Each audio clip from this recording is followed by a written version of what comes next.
won't settle for anything else.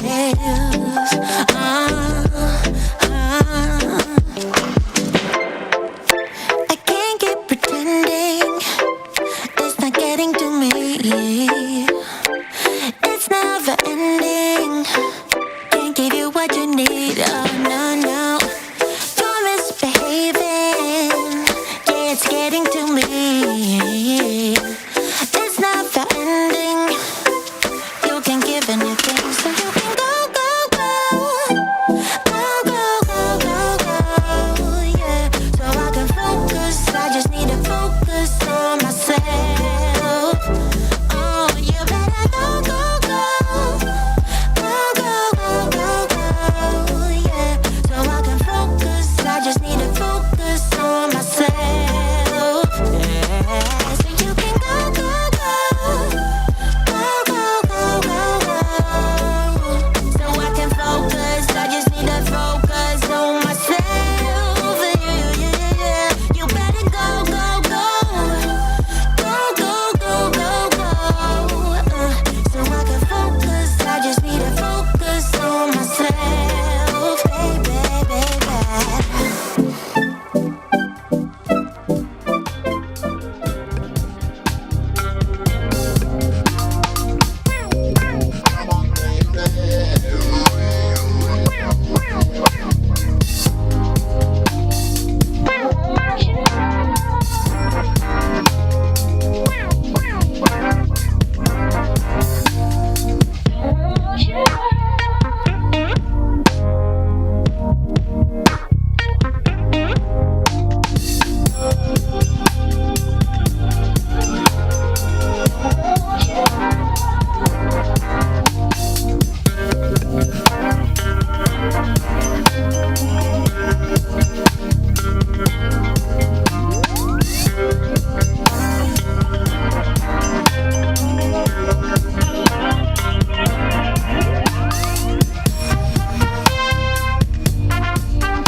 Hear it on the phone. If you got something to say to me, then say it to my face. What it's all about, why you're bailing out. Think you owe me an apology. Just say it to my face. You're sorry. You're so sorry. You're so sorry.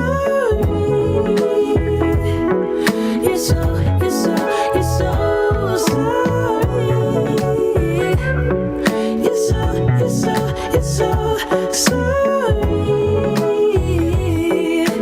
Say it to my face. You're so. And I quit my job for you, even quit some friends for you, 'cause you couldn't stand it, me all independent, so you had to have me for yourself. That was when I trusted you, when I could add up 2 and 2, when you promised we'd be together, you, me, forever. Now there's nothing left to lose. And though I understand it's hard sometimes to make up your mind in these trying times, yeah, I just can't accept you leaving me when I'm overseas with the heart so heavy. Think that I deserve the truth for once, not a guilty tone, 'cause you're not alone, yeah.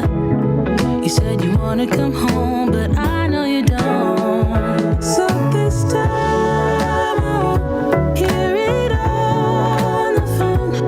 If you got something to say to me, then say it to my face. What it's all about, why you're bailing out.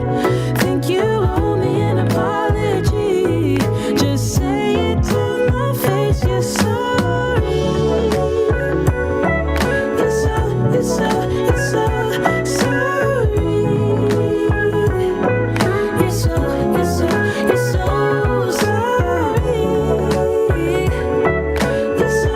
sorry. You're so sorry. Say it to my face. You're sorry.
When you promised we'd be together, you, me, forever. Now there's nothing left to lose. And though I understand it's hard sometimes to make up your mind in these trying times, yeah, I just can't accept you leaving me when I'm overseas with the heart so heavy. Think that I deserve the truth for once, not a guilty tone, 'cause you're not alone, yeah.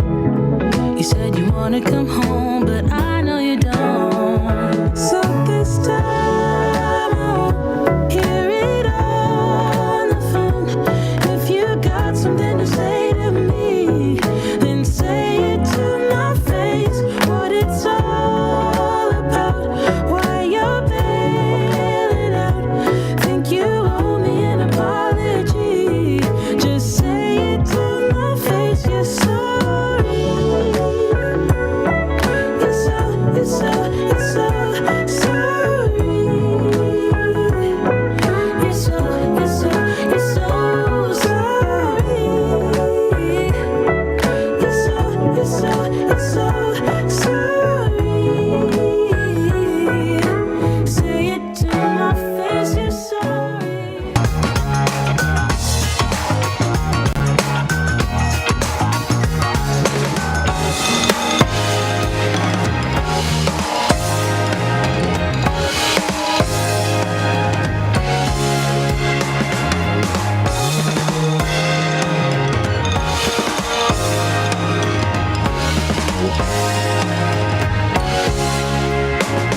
The Benjamin Dixon Show is only possible with listener support. Go to www.patreon.com/The BPD Show.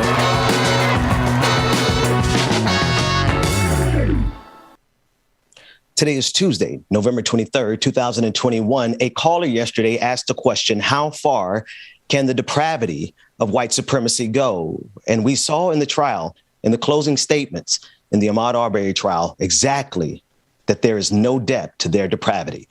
Let's discuss this at length today. We begin this morning with On the Clock with Georgia Ford.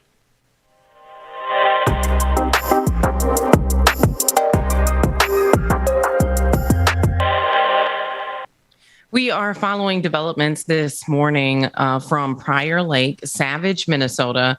Many of you have seen our coverage about the girl who used the N-word and encouraged a 14-year-old Black student to kill herself. Last night, there was a school board meeting where school board officials were supposed to be hearing from parents and from students about their experiences, but unfortunately, that was cut short. I want to, for those of you who haven't been following, I want to show you guys a clip of the original video that incited this entire situation. Take a look.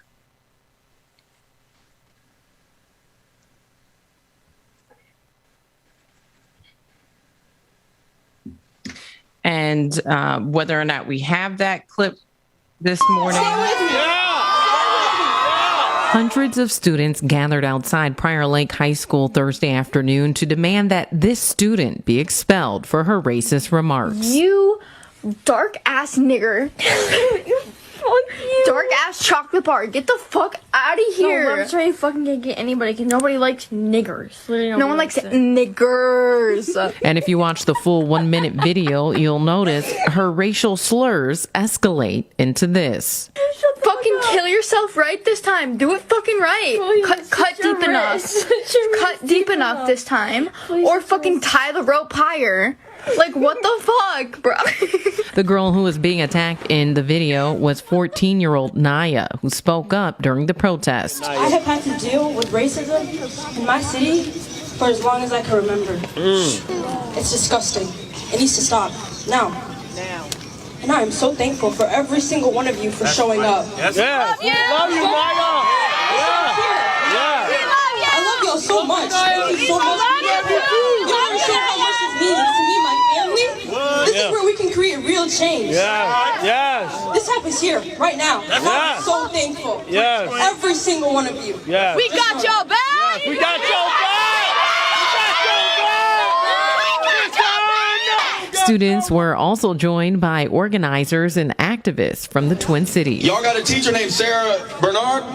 Yeah! Sarah Bernard is done for. She's no longer working here. We are demanding that she is fired or that she resigns, but we prefer her being fired. She should not teach again. She defended the little racist white bitch, Jayla.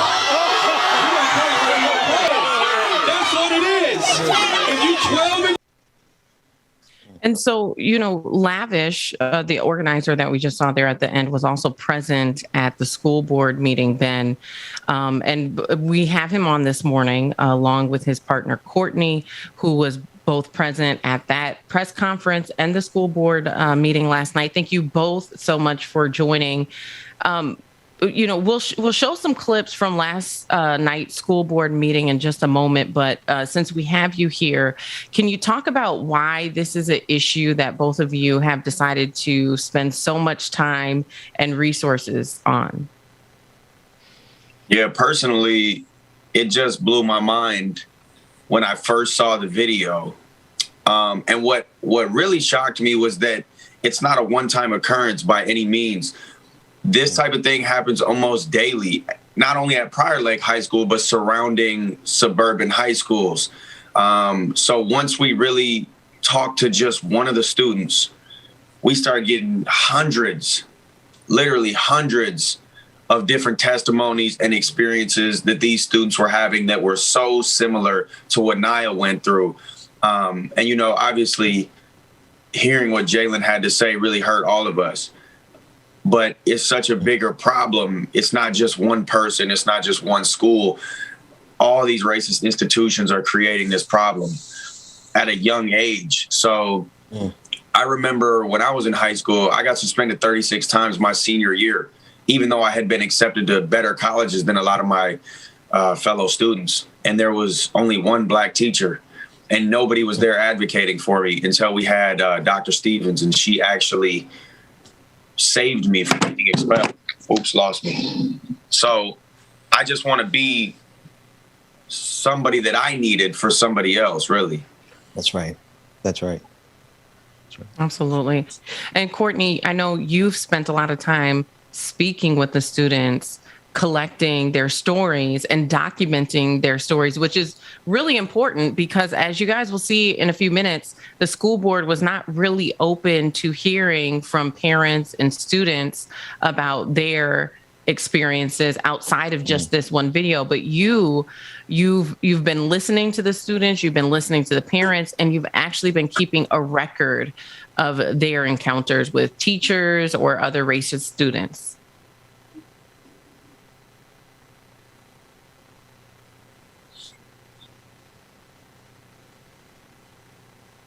Courtney?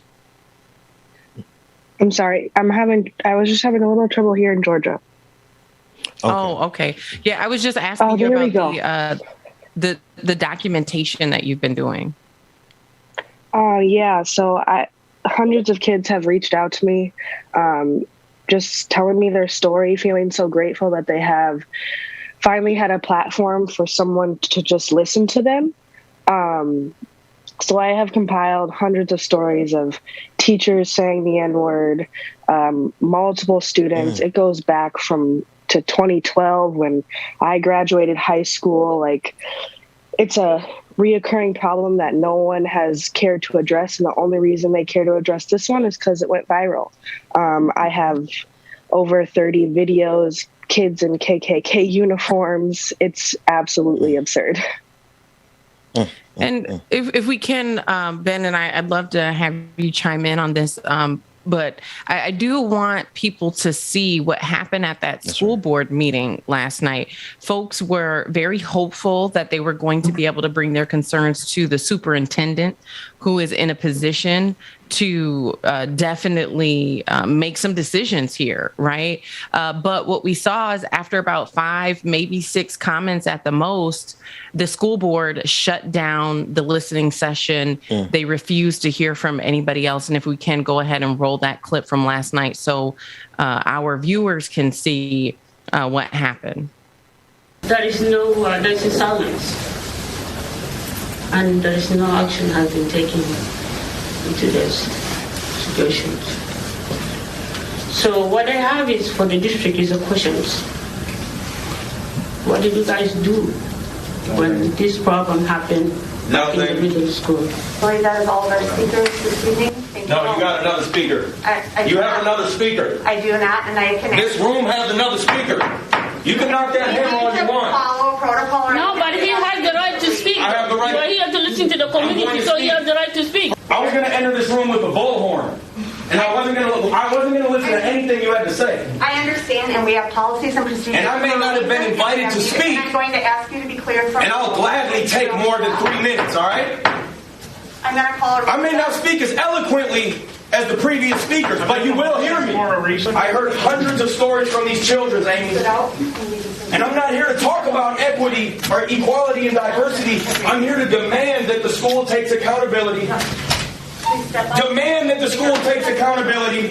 In the light of an international scandal, y'all didn't make a goddamn decision. That being said, it shouldn't take the world to watch for you to have to make a decision. But not only that, Michael, Michelle, even when the world was watching, you still didn't make a fucking decision. After this happened, you can step out. I'm going to keep speaking to these people here that you guys are supposed to represent. You only exist in this room to represent them. There's one story from a student that happened October 21st. I was walking in the hallway during one of my classes. There was a walkie-talkie on the table with the sound up loud enough for me to hear. The comment I heard was absolutely disgusting. I overheard a staff member say, quote, "Look at all those black kids outside the cafeteria. Shocker." quote, the amount of black people outside the cafeteria is disturbing. You're not saying a bunch of white kids. Sick.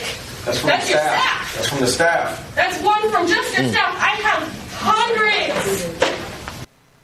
You know, there's something that you said there, Lavish, that you said it should not have taken the entire world to bring you to the point of a decision, but even then they didn't make a decision. I saw that they slowed down when they started hearing some of those testimonies. Do you think the testimonies had any impact whatsoever? And if not, what is your next move? And that's something that I've been pondering on, if they were actually receiving anything. So there were 10 board members and 9 out of the 10 were white. One of them was like Hispanic. So it's a pretty close representation of what the student body looks like. So we had maybe 3 people that were listening. And I don't really know if anything got through to them verbally, but the energy was definitely felt, you know. This part that we're seeing right here is Elizabeth, Naya's sister, and she definitely gave it to him. And I think they probably received that. You can see that woman right there holding her heart. But, you know, we're not here for these like fake tears. We need immediate and massive action that they have failed to take. So whether they actually heard us or not, it's been months and they've not taken any action. Mm. And, you know, one other question I noticed, Georgia, that they didn't have tolerance for this protest, but they seem to have a lot of tolerance for the different types of protests we see in opposing the mask mandates. We see that the school boards across the country, they sit and listen to all of those parents who come and want to make sure that there's no mask mandates, but they cleared out in this instance. I just wanted to make that observation, Georgia. Yeah, absolutely. And, you know, I was going to say, I actually spoke to the communications director for Prior Lake Savage Schools and was hoping to speak one-on-one with the superintendent or other school board members. They refused to speak to me. They did have a statement that they read at the beginning of the school board meeting, and they also like printed it out and handed it to whoever wanted it. The one thing they really wanted to draw attention to is the fact that the student who used the N-word is no longer in the Prior Lake Savage school area. She's no longer a student there. But, you know, what concerns me is even with the police who are allegedly investigating this incident, you know, they have the evidence that they need to move forward on, especially the violation of the law that says you cannot encourage someone to kill themselves. Yeah. And so Lavish or Courtney, either one of you, you know, when you listen to that video, I'm curious to know if it was at all triggering for either one of you, you know, being Black yourself. I have said a couple of times now, like, the N-word is something that we always fight against, and we always are going to be fighting that battle because these kids are never going to learn. So for some reason, it just is a repeating habit, and it's really, really bad in this generation. What struck the biggest chord with me, you put the N-word aside, you're encouraging another person to kill themselves. And that's where it's absolutely unacceptable. It's sick, and it when watching it, I'm like, the giggles behind it, it doesn't make sense. It doesn't make sense how, what were you taught? How were you taught that was okay? How were you taught this much hate? And how was the school aware of this 3 weeks before this video went viral?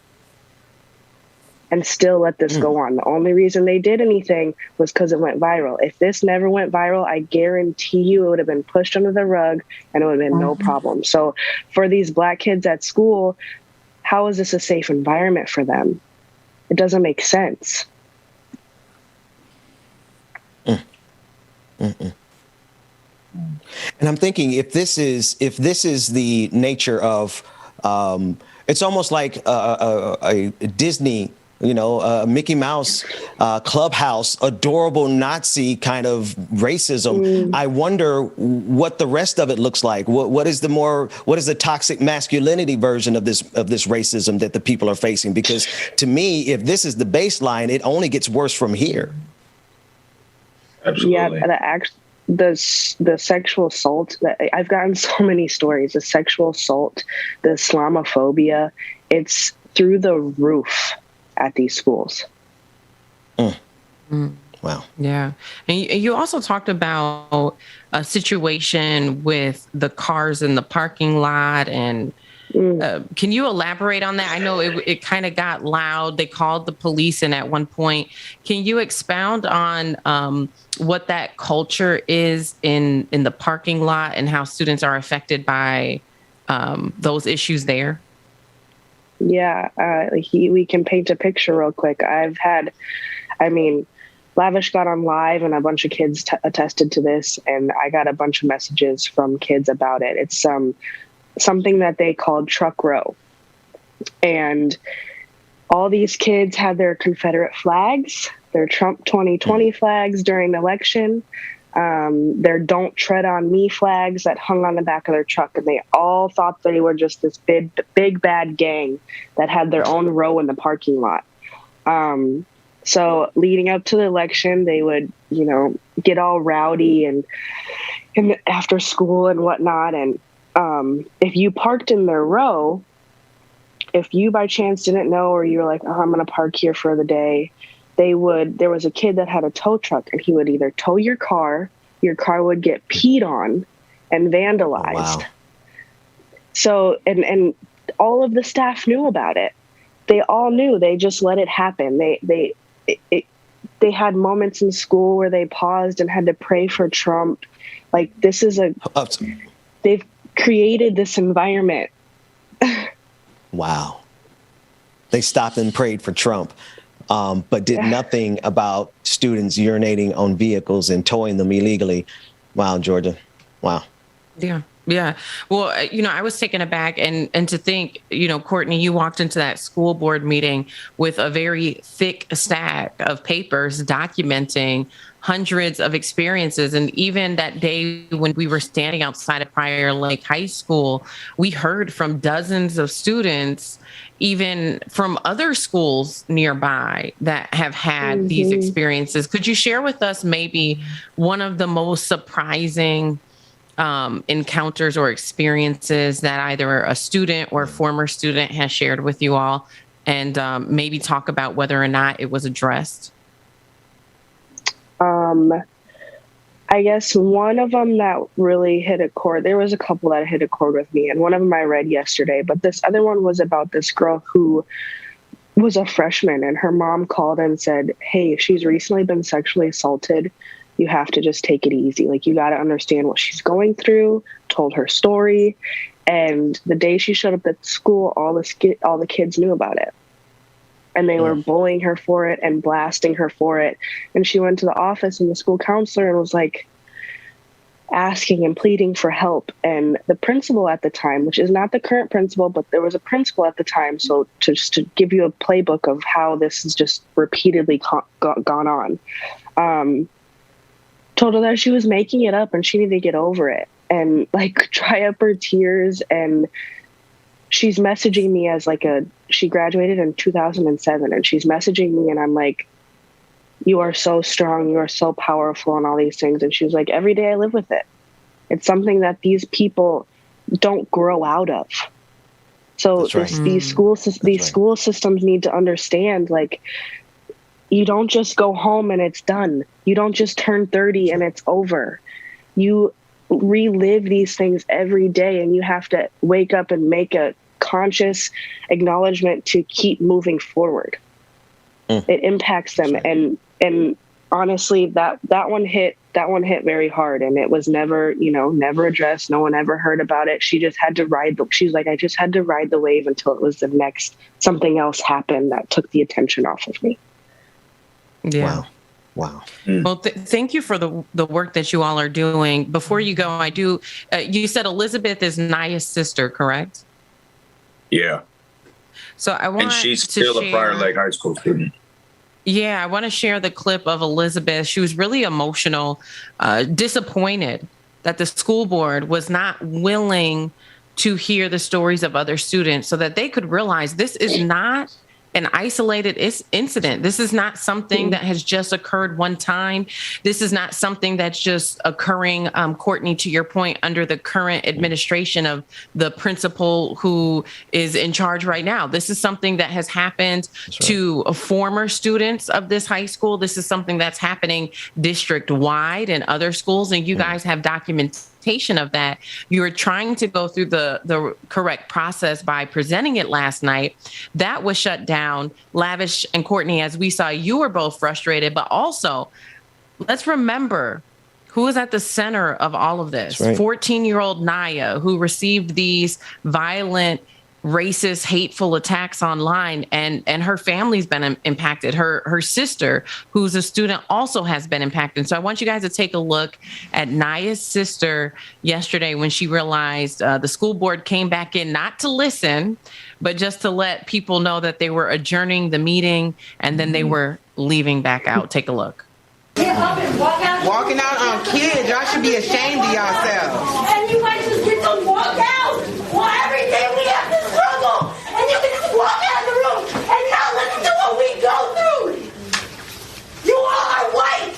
And you all raise racist. Ben, check Slack. You're all of you guys are racist right now. You don't listen to anything that we have to say. You do not care about any of us in this room. And I hope every day that your children feel what we feel and you finally understand what we have to go through. Sick. Do not.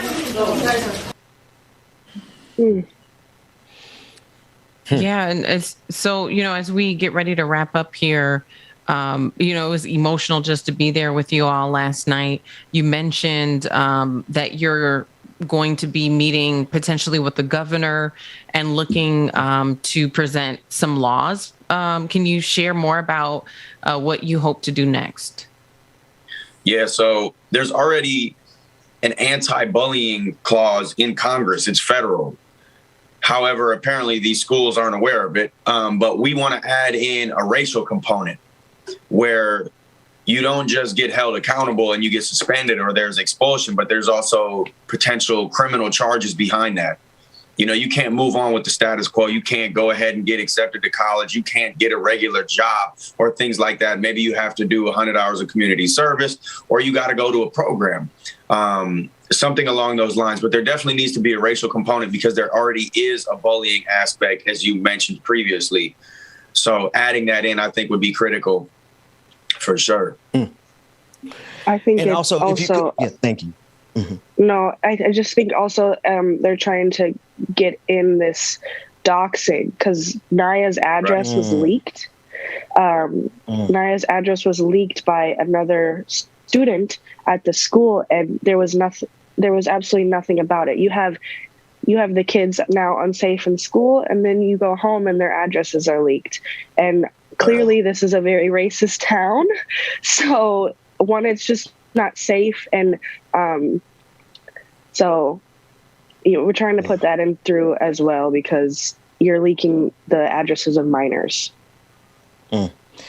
Listen, again, thank you so much for the work that both of you are doing. If you could just tell the people how they can support your work and or get up with you if they want to connect.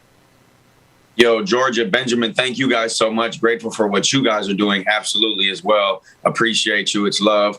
You can follow myself, Lavish Mack, on Instagram. You can also go to revoltnow.bigcartel.com if you'd like to get a shirt that says "Police the Police" on it. We're here in Minneapolis holding it down, making change, not moving through with the status quo. Grateful for everybody watching, and I appreciate you, Georgia and Ben. Thank y'all. Absolutely. Pleasure. Thank you, Courtney, as well for your work and documenting all of the stories. Ben, I know that you have quite the show plans. What can people expect coming up in the next hour or so? Well, Georgia, coming up in the next hour, we're going to open up the phone lines. We're going to be talking about the Ahmaud Arbery trial, the closing statements, and some of the disgusting things that were said by the defense attorney. And we're also going to be speaking with a friend of the show, Khalid. He is a candidate for mayor in South Fulton, Georgia, but he's also a very active brother on the national stage. We'll be talking about his campaign as well as some of the fights there locally. All of that coming up in the next block. All right. Well, keep it here for that and more on The Benjamin Dixon Show.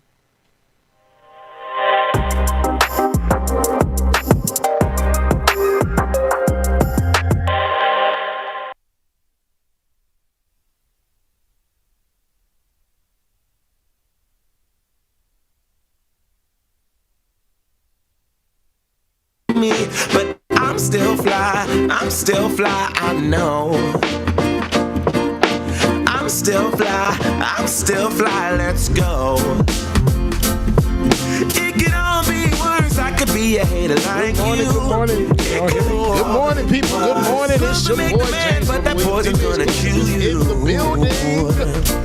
From the inside out, so right now. Coffee, tea, whatever it is you need to get your say it with your chest now, say it with your chest. Good morning, everybody. I'm free, can't nobody take me here and now. It's my time to run it out. It's my time to ride it. I'm young, I'm free. Good morning, everybody. Roller Dragon, what's going on? That's the Chuck Diesel. And now, Roller Dragon, Alicia, KFC, Verity, Juanita. Good morning, everybody. Good morning, y'all. I'm out of frame.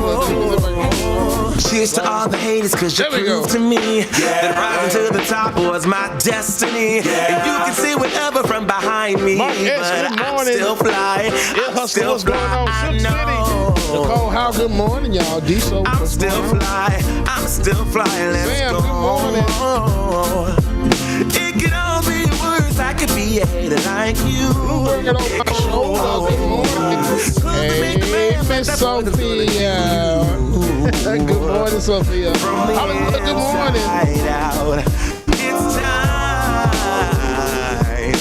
to say it with your chest now. Say it with your chest now.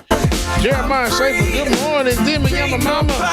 Got it right. Black Magic, Brenda Johnson, Kareem Ransom, good morning, y'all.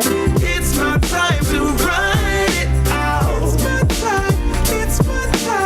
It's my time to ride it. I'm young, I'm free. All right, here we go. That might be a little bit louder, but you don't really see it work.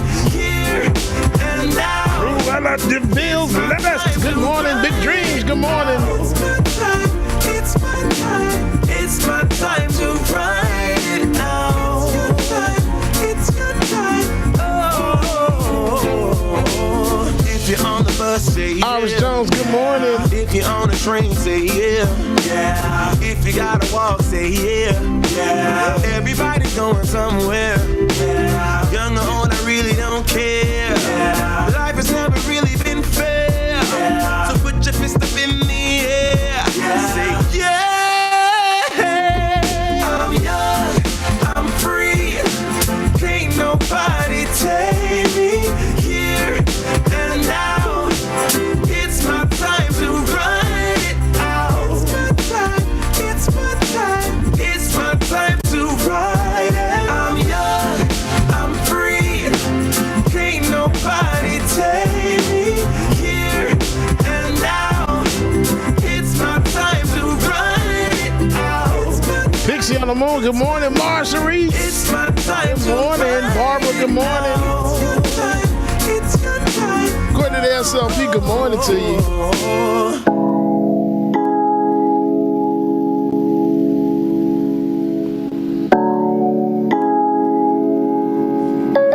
Chef Mellow G, good morning.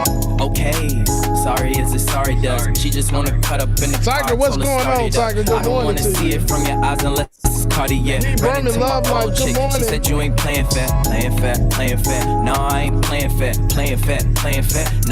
playing fair. Asked her why she staying there, she said she don't know. I had to ask some more, but I really had to go and get my bop on. Yeah, I get my bop If she needs some good, tell her she got hop on. She know I'm the top dog. I know she a hot one. Balenci's on the feet, and you know I got the socks on. Yeah, I get my pop. Love Like This is Bop On by ISO Indies. Good, tell her she got hop on. She know I'm the top dog. I know she a hot one. Balenci's on the feet, and you know I got the socks on. She said with my hot sauce, she ain't with no knockoff. See them, we gon' pop off. Uber getting dropped off, kicking in the door. We ain't knock on it. Ice on your beat, and you know it got the bop to it. Running up the streams like the stock market. They ain't with no beef, tell them stop talking. Rock a goatee like I'm Hulk Hogan. Put on R&B, then I hit her with the slow stroking.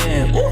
Then I told her she could hop on it, Bop on. Yeah, I get my bop on. If she needs some good, tell her she could hop on. She know I'm the top dog. I know she a hot one. Balenci's Pop those Reds if I can find some non-copyright house music. Yeah, I get my bop on. If she needs some good, tell her she could hop on. She know I'm the top dog. I know she Brother a Luke hot Kane, one. good morning. On the feet, and you know I got the socks on. Yeah. Double B's on me, yeah. Double C's on the donut. Adam Ward, shout out to the West Coast, man. Shout out to you. And Khalid. I'm a G, let them know. Who is he? ISO. Who is he? ISO. Bop on. Yeah, I get my bop on. If she wanna give me neck, gotta keep the top on. But she got the top off while I got topped off. She was taking too long. Now I'm finna nod off. So I get my Tyler, good morning, Tyler. Tyler, good morning, brother. Amber Layla, good morning. She know I'm the Jazz Montazzo, good morning to you. On the feet, and you know I got the all right, y'all know what time it is. Welcome back to the screen. My brother from another mother. Dwayne's gonna run that footage, man. Benjamin Dixon, good morning, y'all. On the feet, and you know I got the socks on.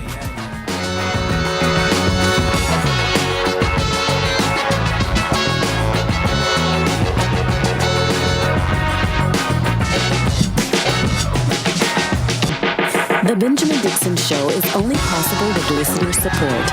Go to www.patreon.com/The BPD Show.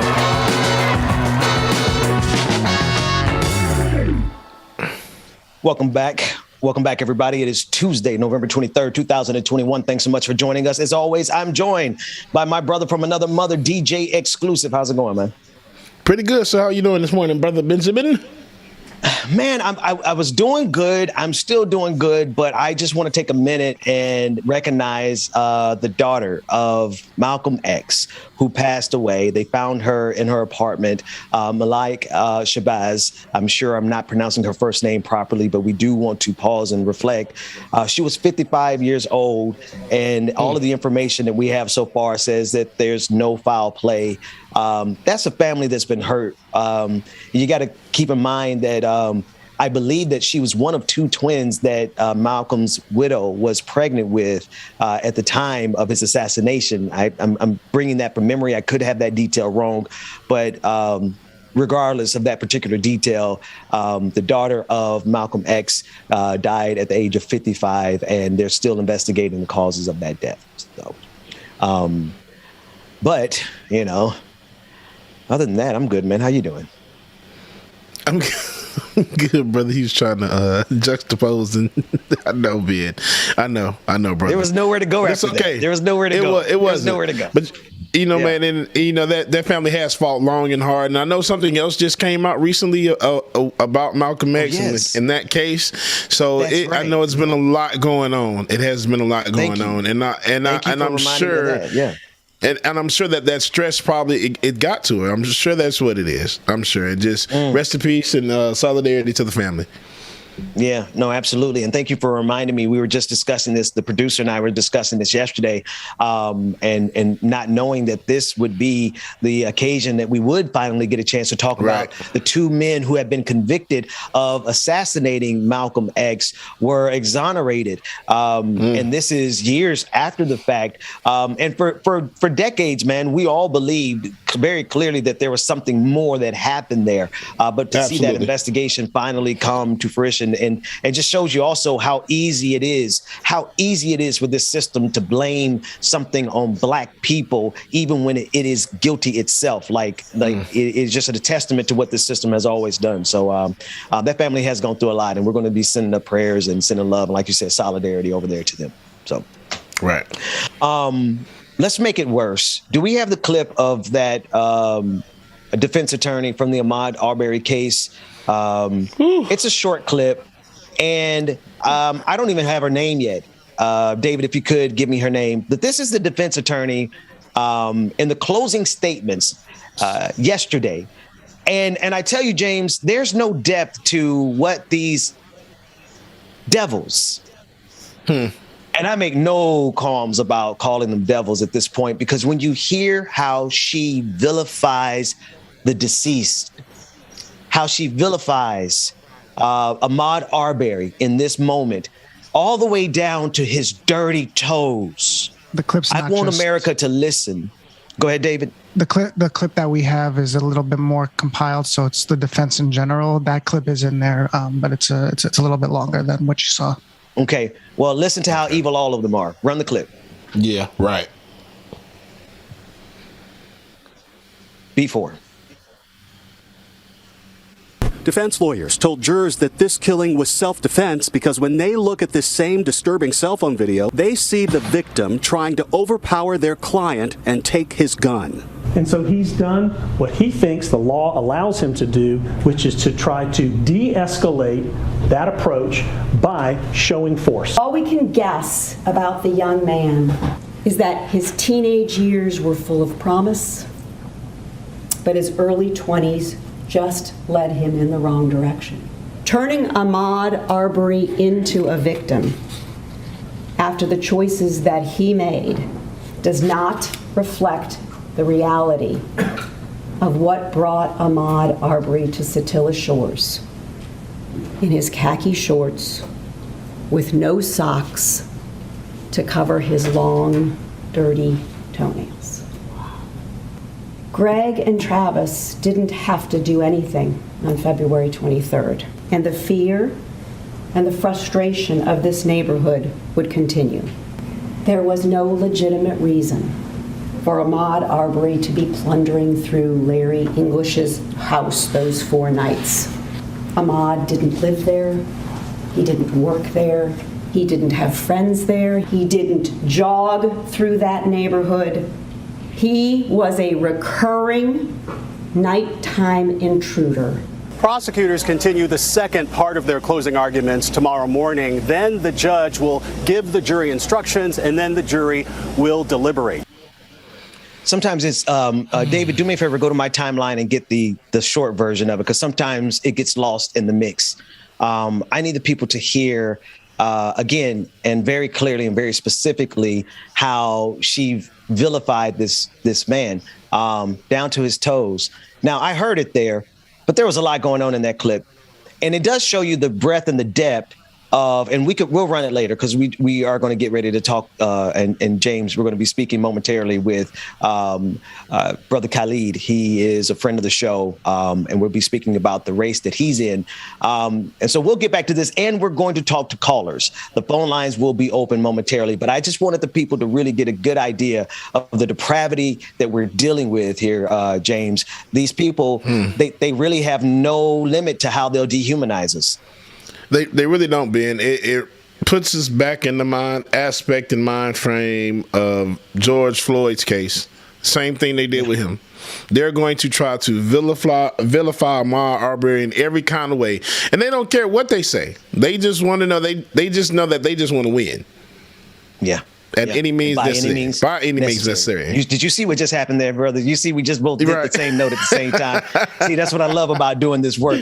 James, go grab you some coffee, man. I'm going to talk to my brother, Khalid Kamau. He is a candidate for mayor in South Fulton. South Fulton is known as the blackest city in the country. Am I right, brother Khalid? First of all, thank you for joining us this morning. How are you? Hey, good morning. You're absolutely right. With a 92% African-American population, we are the blackest city in America. And the 2020 census says we're getting blacker. Getting blacker. I love the sound of that. Tell us about your race. Tell us about what's happening in that city, a city that I'm familiar with. It's such a large city. We're not talking about a small area, and we're not talking about a small population. Tell us about the city. Yeah, not at all. South Fulton, I don't know if you all got those graphics I sent this morning. People can also just visit KhalidCares.com/101. But the city of South Fulton is actually 100 square miles. I call us Atlanta's twin city. We are the same size as Atlanta. And Atlanta in the 2020 census has actually dropped below 50% a black majority. So all of the people that you really associate with the Black Mecca, from Candy from the Real Housewives to the late icon John Lewis, all of them actually live here in the city of South Fulton, which many people in history know as the SWATs. We became our own city in 2017. And what's really exciting about this election, and also what's really challenging, is that you have this new generation of leadership that is being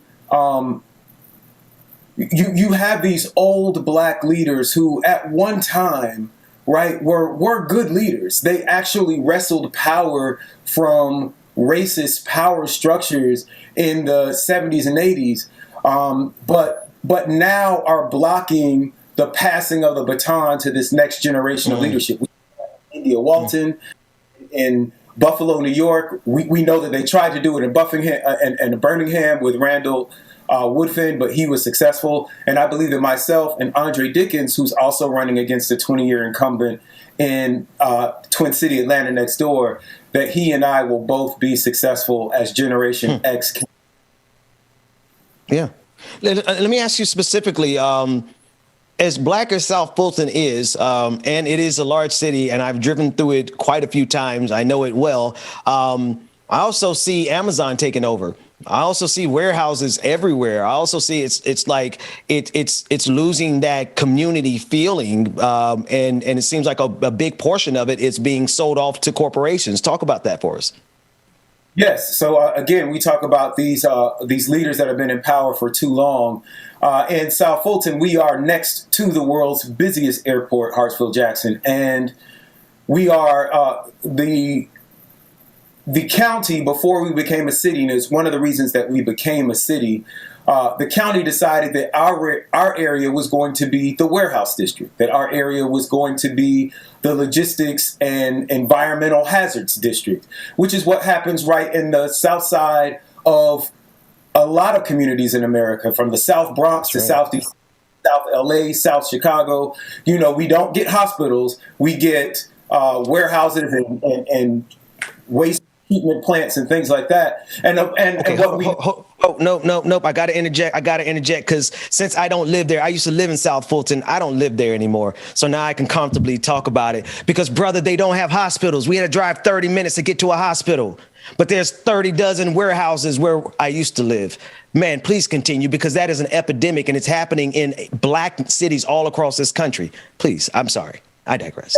Wonder, from the gentrification of Atlanta, which used to be a black mecca, to a city that now no longer has a black majority, you wonder how under all of these decades of black leadership are these black cities and these black communities not prospering. But then when you look at the electeds that, like Bill Edwards, my challenger, who's been in office for 20 years, you look down his campaign finance disclosure reports and you see that he is bought and paid for by the big corporations, by the land developers, by the warehouse developers.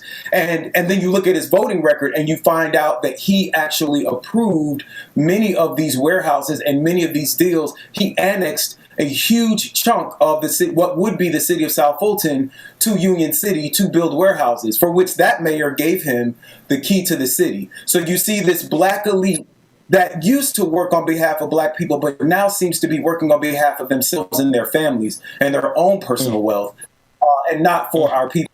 Now it's just time to either have them pass the baton or our generation has to take it.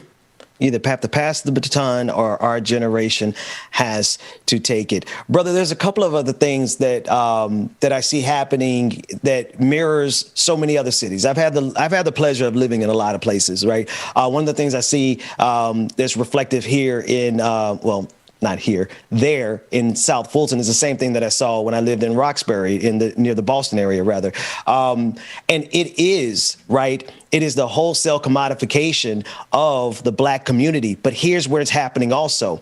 The local businesses are being displaced. I know that there's some local businesses there who are now being priced out because the rents are being raised. Not just living. I'm talking about some local businesses there in South Fulton, one of whom I'm going to bring on the show because they were such a pillar in that specific community. Now, as a private business owner, a black business owner can't even afford to be in some of the communities. What are we doing about the increase? Black folks, they moved us out of Atlanta. They're starting to move us out of South Fulton little by little. What's the plan? You know what's so frustrating and even more insidious than being priced out is that we are actually being pushed and policed out. We just a year ago, in the summer of 2020, talking about reimagining police and refunding our jobs programs and our social work programs and our parks programs, to now suddenly, magically, ironically, on the verge of all of these elections, we're seeing in all of these cities this supposed rise in crime. In South Fulton, where our crime has been going down by double digits for the past 2 years, our black police chief, at the behest of our black mayor, has started raiding black clubs, allegedly for violence and drugs and all of these things. They're finding minuscule amounts of drugs. But what we are seeing happening is that our mayor is campaigning on cleaning up the South Side, right? And we've seen that. We've seen this playbook in so many of our cities under the auspices of cleaning up. We harass black residents. We harass black businesses. We harass young black people that are on the verge, right? Like this is Generation X. So we're talking about not millennials. We're talking about those of us who are in our 30s and 40s and are ready to inherit houses and land from our parents. We're now suddenly, whether by rising taxes or just by police harassment, we are being driven out of our communities under this auspice of cleaning up. And that's really how gentrification begins, is that you get rid of the places where young black people are gathering power. So I've been working with a lot of black businesses and clubs and a lot of restaurants and restaurateurs. You know, that is, since slavery, that was one of the first businesses that we were able to operate, right? Because black folks are going to eat, black folks are going to party. And we have really generated a lot of support in that community. So we're actually, the election is Tuesday, Monday night, it's Monday Night Football. We're going to ride out on Old Nat on the South Side. We're just going to take over the South Side and get people excited about this election. Right. We have a rapper who's made a campaign song for us called Black on Purpose. You can find it on Spotify. And we're just going to get people excited about this election. What I've committed to as mayor is just supporting local businesses, small businesses, and black-owned businesses in a way that the current administration is not. You know, Brother Khalid Kamau, he is candidate for mayor of South Fulton, Georgia, which is the blackest city in the country. I want to make sure I say it right because it's a pretty big distinction. Am I right there? Blackest city in America. Blackest city in America. All right, brother. Thanks so much for what you're doing. And you've given us your website. Is there anything else they need to know in order to support what you're doing and how they can get up with you? No, just go to KhalidCares.com. Everything is there. I put the song in the chat. Love you all so much, man. Hey, thanks so much, man. Good luck out there in that race. You know, I want to shift gears a little bit here with the time that we have left, if we have enough time to at least get one caller. And I want to push the conversation back over to Ahmaud Arbery. If we have that short clip, I want to be able to play it for the audience. And then we can come back and discuss a little bit more. I'm seeing something that our friend James, Pastor Anthony Galloway, calls the tapestry of white supremacy. And it's spread all around the country. How many black communities do you know that are suffering in some of the same ways we just got through talking about? You got warehouses, but you don't have hospitals, right? You got jobs at Amazon, but you don't have any other jobs. You know what I mean? We're serving corporate overlords. We don't have small businesses, and that's because our communities. So while we were talking about one specific city with Khalid, man, I'm pretty sure that's like almost every other black city I know of. Yeah, absolutely, dude. And just to hear him say, like, just thinking about him, like, man, y'all are absolutely right. The closest hospital there, it's probably about, 30 miles away from the city? Period. And I know that personally. When I lived there, I had to take a family member to the hospital, and it took the ambulance 30 minutes to get to us and 30 minutes to get back to the hospital. Thank goodness it wasn't a cardiac emergency. Right. But there are warehouses on every corner in that city. And I see this, this is the same thing. Whenever I used to walk through Roxbury or drive through going to the studio that was there, it was warehouses in the middle of what used to be thriving Black communities. And I'm afraid that's what's going to happen in so many other cities. So that said, DJ Exclusive, let's do this. Rebecca Azor is out today. She's out today. She got started earlier on her Thanksgiving break, on her holiday break. She had a rough time yesterday. So I was like, you know what, sis, take the day. So let's go to break. When we come back, we're coming back with Like It or Not. We're going to go through all that other media that we have, and we're just going to kick it, and then we'll see everybody, because this is our last show before we take a break. We have some specials that we'll be running on Wednesday, Thursday, and something on Friday. But as far as our live show, we got to take a break too. So James, take us to break. We'll be back right after this. Hey.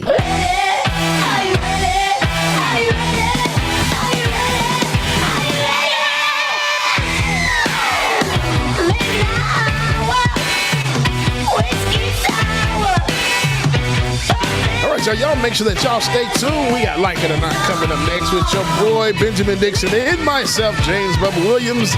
Dwayne's gonna get on camera too, I heard. No, I'm just playing. But the voice got to be in there as well too. Let's David. Y'all make sure y'all stay tuned, man.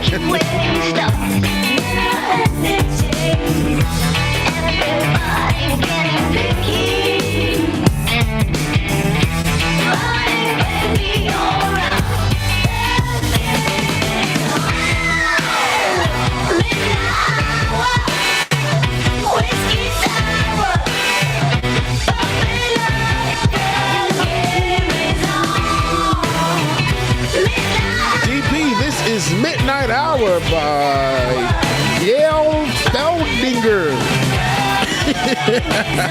Again, this is Midnight. I'm sorry, y'all. This is Midnight Hour by Deep Sea. That's what it is. Midnight Hour by Deep Sea. Let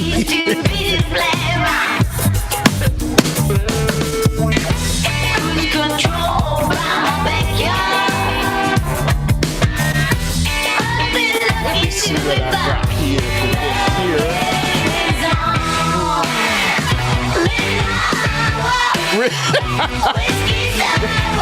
You need to be able to record that behind the scenes footage. I already know you.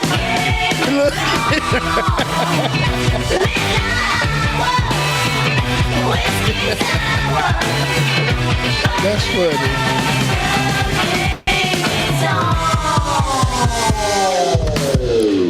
Man, real quick, we are going to get into our new patrons list, because when I tell y'all came through and showed the hell out yesterday. So let's get into it real quick before we get back into the music, y'all. It's a long list, so we're gonna get it started. So here we go. New patron members. We have Alan R, Twitch subscribers as well too. Agnostic Sister resubscribed. Francis the Rogue resubscribed with Prime and commented, "Thank you for all you do, all of you."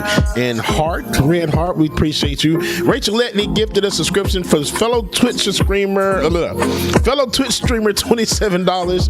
The Chicken Fried Dragon gifted a subscription to John F. Mack, Dropout, Game Set John, Action Button, and Ilhan. Jay Putnam gifted a community subscription, and Nemo 1870 Dragon cheered 2,727 bits. Oh, okay. I just got this notification in the Zoom. I'm like, what the hell is going on? Okay. If I press this button, it ain't gonna kick me out, is it? Okay, cool. I just wanted to make sure. At the pause for it. All right. Now, here's the big list from yesterday. What I read yesterday, just a few minutes ago, was from Friday. Right, David? Yeah, Friday. So this is the list from yesterday. After we put out that call, y'all showed up. Roller Dragon, shout out to you. You did the damn thing. So here we go. Gabriel M, Steve A, Jan B, Brielle W, Emil D, Mike F, and Stephanie R increased their pledge, y'all. Doubled their pledge. Shout out to Stephanie. We also have one Zico E, Billy M, Ryan P, Sharon M, Will C, Kevin E, Rayshine M. If I mess it up, I'm sorry. I apologize. Sylvia P, Richness, Karen B, and Travis F doubled their pledge as well too. Shout out to Travis F. Next, we have our new Twitch subscribers from yesterday. Cat Chef Rim 00 subscribe. When there are 15 resubscribed, they've been subscribing for a much. Rachel Letney resubscribed, and Tempo Dan 918 gifted 5 community subscriptions. Jesus! Y'all did the damn thing yesterday. We appreciate y'all. We love y'all. If you have not already, you can, like it or not, patreon.com/like it or not, patreon.com/like it or not, or patreon.com/VPD Show, man. Shout out to everybody again for all your tweets, streams, and everything else, man. We greatly appreciate y'all. We love y'all. We mean it. With that being said, this is just for y'all. Hopefully there won't be an acapella version today, but we'll see how this goes. Y'all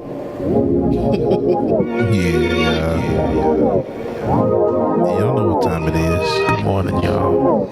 And shout out Jeremiah Schaefer, who said he just joined Patreon a few minutes ago. Shout out Jeremiah, we appreciate you. 9 a.m. to 10:30, yeah. Like it or not is on your channel, yeah. Politics and culture is we change game like we're supposed to, yeah. I forgot to send a link to my mom's we get to choose what gets the views. Like it or not, with Queen Azor, it's starting now, so stick around. Like it or not, it's going down. Like it or not, y'all stick around. Oh, Rebecca, Mark can't shut the hell up. It's coming through. You know she got us. Yeah, it was something of Tyrese. I think I'm Bubba, and I sang like Bubba with Tyrese mixed in. That's my dog. This is his show. He's a politics bro. I am your DJ. DJ exclusive. Y'all know who I am. I stay dropping them jams. Jam Boulder, you know I got you. Like it or not, it's going down.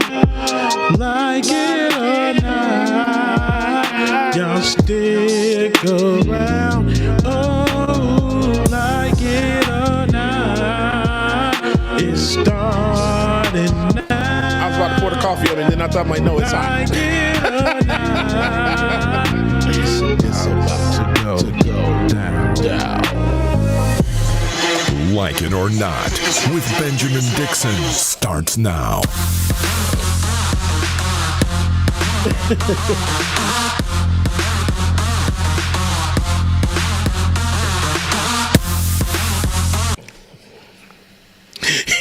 Good morning.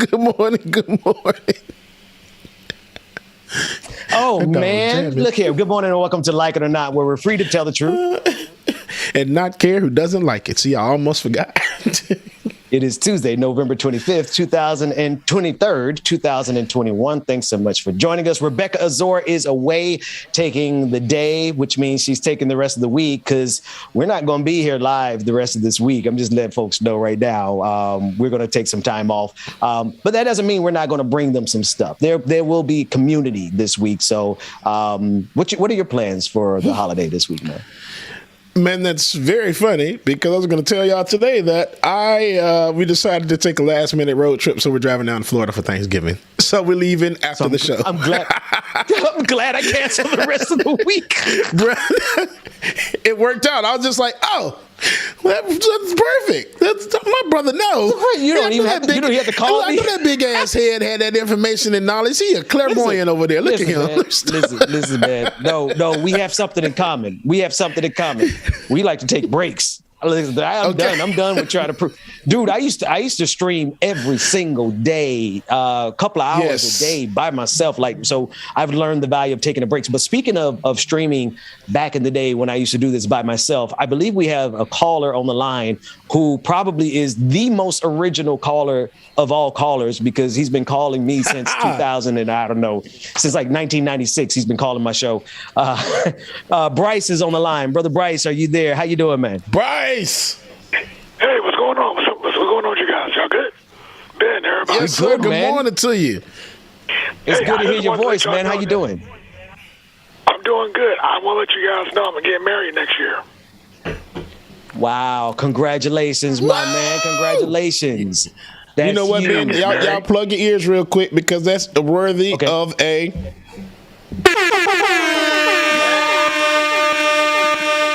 There it is. Brother Bryce, congratulations, man. Congratulations. That's awesome news. What else is going on? What's on your mind this morning? Oh, I just wanted to say real fast that I hope that, we do get a guilty verdict, which we'll probably get next week in terms of Ahmaud Arbery, because if we don't, we want to burn this mofo down. I want to burn it down, because if they let them boys off, burn it down. Bring on. Listen, it is, Bryce, it is required by custom and law that I say, we don't condone violence, right? I'm required to say that I have to repudiate what you just said, Bryce, because that type of stuff can't go across our airwaves, Bryce. But I do understand the sentiment, because, it's one thing we expected fully for Kyle Rittenhouse to get off. Y'all, gotta go. Hey, okay. See you later. That's that. I'm at work right now and I'm sneaking to make this phone call, so I gotta go. I've done that plenty of times. That was. Oh, my wife came in the room. I gotta go. Okay, gotta go. That was. Let's go down the list. I love so many different scenarios. Scenarios. So this might be. I feel so slighted, Bryce. I feel cheated here, Bryce. This might be off a little bit, but when that happened, I thought about God, what was the movie? Color Purple. Granny don't. No. Dude, gotta go. Never mind. You know, remind you of that baby, the meme of the baby running around the corner and say, "Oh, look, turn around, gotta go." Listen, Bryce, thanks for the call, man. Only you could call in and do that to us. The phone lines are open. I don't have the number in front of me. If you could put it in the chat for me. So it's a new number, but it is also in all of the different chat rooms. Click on the call-in number and then click on the meeting ID to join the conversation. We do want to know what you feel about the various trials that are going on, or rather the Ahmaud Arbery trial that's happening, and the aftermath of the Kyle Rittenhouse. I don't know if you've been watching it, man, but they're really making this guy out to be their Lord and Savior of white supremacy. Oh my gosh, bro. And I can't say what I want to say.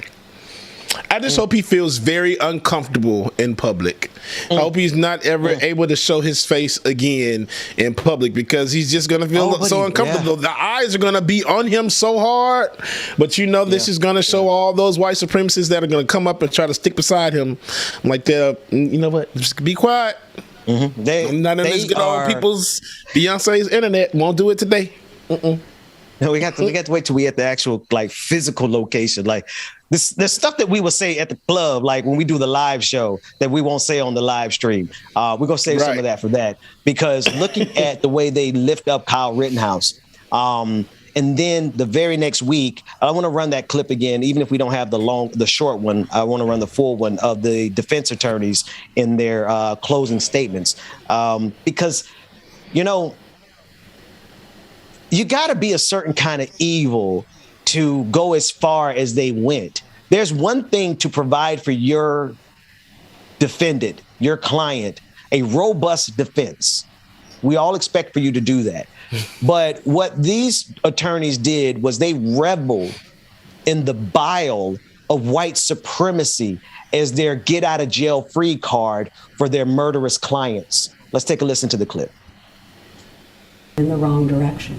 Turning Ahmaud Arbery into a victim after the choices that he made does not reflect the reality of what brought Ahmaud Arbery to Satilla Shores in his khaki shorts with no socks to cover his long, dirty toenails.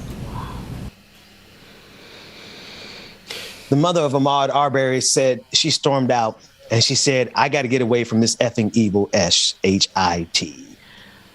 Because that's exactly what it is. It's evil, James. The caller asked yesterday, like, how far will they go with their depravity? There's no limit to it. This honorable woman decided to attack him with all of the racist tropes that she could possibly think of in her small Neanderthalish mind, and decided to kill him all over again. And the khaki shorts, I don't know if that was supposed to be a hit at black people. Baby, that's white folks stuff right there. That they can play that in the golf course. That's not what we do. I don't. Some of that stuff, I just like I said, man. They will say any and everything. Any and everything. Anything doesn't make any sense at all. Just to make it sound like whatever. And I mean, come on, y'all. If y'all wake up and think that this stuff is like real or whatever, man, this is all games to them. It's all games. That's right. This is one big game for them, James. They're sitting back laughing how much they can do with their pocket change. Like, they're rich people behind this, to be sure. I want to play this next clip. It's going to get a little bit worse. B2. Defense attorney Gold calling what's happening to his clients, the McMichaels, a lynching. Now, the insult to injury is what their clients literally did to Ahmaud Arbery is a literal lynching. But let's watch the clip. This is what a public lynching looks like in the 21st century, with all due respect. They don't have to have 10,000 people outside. They don't have to have 100,000 people outside. Perception is reality. They haven't put a podium up outside with a hangman's noose on it. Doesn't mean that this isn't a trial, despite the best efforts of this court. This isn't a trial that's been infected by mob violence of a woke left mob. They. Who is they, man? Who is they? At this point in America and everything else, y'all just say what the hell y'all want to say, man. Just go ahead and say it. They niggers, they black folks, they African Americans. Just say the shit. Y'all just they. Who's they outside? They can put up a podium with a noose on it. Just say who the F it is. Because at this point, that's all y'all doing. We know who pulled up outside in front of that damn building, and I guarantee you, let that verdict not go the damn way it's supposed to be. You think that's 100 pastors outside right now? Brunswick, Georgia is going to be freaking full of black folks come next week. I guarantee it. And Guff did go farther yesterday. I thought I had the clip, but I don't see it now. So for one thing, there was, I forget who it was, but one of the pastors that attended the event on Thursday did go on to CNN after the event, Ben, and said that they feel almost that the request for mistrial and calling out all of this stuff and making these claims and using this language is a way to get people to act out, to force a mistrial. Basically, they're almost looking to produce results or to produce behavior by saying this type of stuff. And yesterday, that's exactly right. He pointed out that I guess supposedly Black Panthers or associated groups were outside the courthouse with like coffins and guns and stuff. Well, so of course that's what he wants. And that's exactly what he's trying to do. I don't have the report. What's that report you said about the Black Panthers being like some affiliated group? Because yesterday he asked again. There's no current mistrial because of what he was claiming was going on outside. No, I got that part. I'm just saying, Yeah, no, I'm just saying if there's any media coverage of the group that he was talking about being there. I only had him asking for the mistrial and describing but it. That said, they might actually just get what they want, right? I know most of the time we like to engage in rhetorical chess and do strategery, like George W. Bush said. But sometimes the people ain't got time for your games, and they're going to give you exactly what you want, Attorney Go. You know? So I would be careful in that regard to not provoke the people. I'm sure he pretends to be a God-fearing man. The Bible says, provoke not the people to wrath. It would be against your best interests as an attorney, as a good standing Christian, to do that. That said, I want to move to another clip. I want to go to the prosecutors. Go ahead.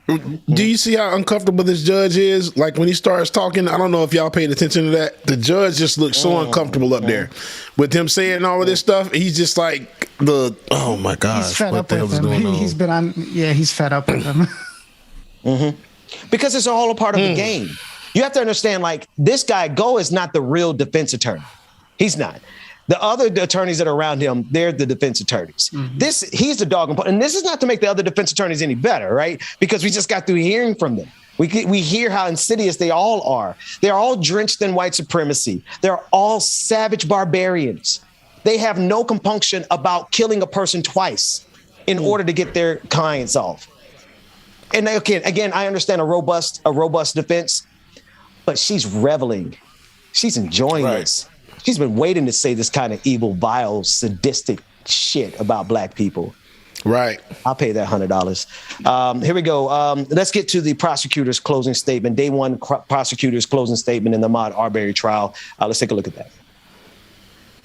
Travis McMichael, who fired the fatal shots, his father Gregory McMichael, who was also armed that day, and their neighbor William Roddy Bryan, who police say joined the chase and recorded the video. They're hoping that they've convinced jurors that they were making a citizen's arrest. Prosecutors told jurors that the law requires the men to have immediate knowledge of something that Ahmaud Arbery did wrong, and none of them saw him steal anything at the neighborhood construction site. And they made their decision to attack Ahmaud Arbery in their driveways because he was a black man running down the street. If you are the initial unjustified aggressor, you don't get a claim self-defense. You're probably going to hear this. Yes, we pointed a shotgun at him, began to comply with our orders. Not sure why anyone should comply with their orders to stop and talk to us, but there was no reason for him to defend himself against us. They attacked him, they shot and killed him. They never, ever said on February 23rd, 2020, that they were doing a citizen's arrest. James, there's so much more to this that I want to talk about. We have a caller, Gus from New Jersey. I want to bring you into the conversation. What are your thoughts and your comments? Yes. Good morning, Benjamin and James. How you guys doing today? Good morning. Doing great. Good morning. Excuse me. Good. Yeah, so I wanted to talk about, first off, I wanted to add on to what you were talking about before about how repugnant the defense attorney is, particularly when the one attorney was talking about the black pastors and everything, and how the other lady lawyers were making these faces when he first mentioned that last week. That's right. Meanwhile, she came around yesterday and talked about deadliest of blows. Ahmaud Arbery. Hello? Yeah, no, I'm agreeing with you. Go for it. Yeah, but she also came out today, the other day, it talked about Ahmaud Arbery's dirty nails, and we're describing him in such a way. So, I was trying to figure out, like, where is her mentality? If she felt that was weird for him to say that, why should she say that? Also, okay. Let me get a correction here. My producer is saying that that's not the same lady, but it's pretty close in proximity in terms of space. Like I don't trust anybody that's sitting behind that bench anymore. Like I don't care how they put their hands in their face. All of them are guilty, in my opinion. But go ahead, brother. No. Thank you for that correction. I appreciate that, and that's my mistake. Nonetheless, it's still repugnant altogether. And what really sticks to my craw is the judge, the way the judge is treating this defense, juxtaposed to the judge treating the prosecution in the Kyle Rittenhouse case. You see how at every turn that judge was nasty to the prosecution, and this judge here is being nice with these guys, saying these things about lynching when their clients were the ones actually doing the lynching. It's almost unreal to see the two different judges treat these cases. Absolutely, Gus. Listen, man, you hit the nail on the head. Thank you so much for that call. James, absolutely right, man. Like you see the range that these prosecutors, or rather these defense attorneys, are afforded, and the ability to just do this. It's just a stark contrast, man. Like, if folks don't see it by now, they just don't want to see it. Oh, yeah, most definitely. If they don't see it by now, they really just don't want to see it, dude. They're turning a blind eye, is what we call it. Yeah, and they just acting stupid, act like you don't see it. I got one more clip. This is a clip of friend of the show, Cliff Albright. He did something, and this is a clip that I was able to get last week. We were there with the pastors, the 200 pastors. And you're right, James, if they mess around here, they're going to have more than 200 pastors. They have 100,000 black people down there. But this is a clip of a friend of our show, Cliff Albright from Black Voters Matter. And he's talking about in this clip why it's necessary to be there. Right, to physically be there for those who can be there. Let's take a listen to him talking about how we have to give and bear witness to these things happening in history. We got to fight the voting rights battle, but the reason we got to fight the voting rights battle is because that's how we get motion and action and justice on all these other issues, whether it's housing or economic justice or criminal justice and policing and accountability and issues like this, right? And so that's why I'm here. Our organization has been here. We were actually in Brunswick and Glenn County in this area before the Ahmaud Arbery murder, lynching, right?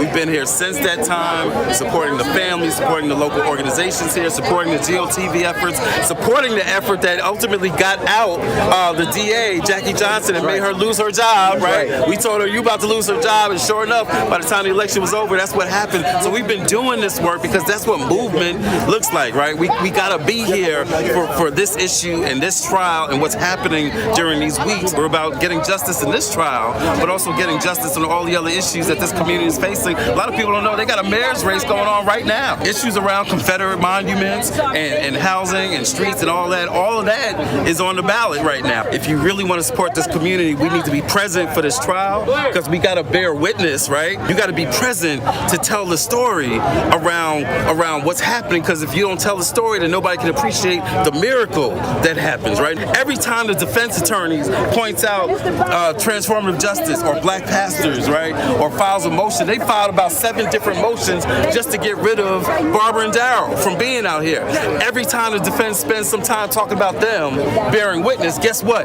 That's a minute less that they got defending the lies that they telling up in this courthouse. So let them focus on transformative justice and pastors and Black Voters Matter if they want to, because every minute that we bear witness and we force them to lose and be distracted, then guess what? That brings us one step closer to getting justice for our brother Ahmaud and for his entire family. That's right. That's right. So yeah, let's see. Here's the thing, James. I'm so tired of being on the defense. Right. I'm so tired of us responding to them. Let's make them respond to us. Yeah, we are going to show up, and we're going to make a spectacle of it. Let's talk to Casey. Casey's on the line from Arkansas. Casey, thank you for calling. What's on your mind? Okay. Well, can y'all hear me? I'm not sure. I have my TV muted. Yeah. No, we can hear you. Good morning. How are you? Oh, I'm doing well. I just wanted to say that it's really interesting to me how the evangelical right, how quick they are to worship white supremacy, considering all of the dogma, that they have against false prophets and false idols. But the first time somebody shows up and they're like, I want to continue making white supremacy a thing, they love it. They love it. But I also want to say that I am optimistic because although it's a morbid analogy, when things die, when they're dying, that's when they really get violent, trying to save themselves. And that's what white supremacy is seeing right now. That's why they're so outlandish, is because they are trying so hard to stay in. It's the most important thing to them. I love that analogy. I thank you, Casey, so much. Yes, thank you, Casey. Call. James, I call it the death pangs.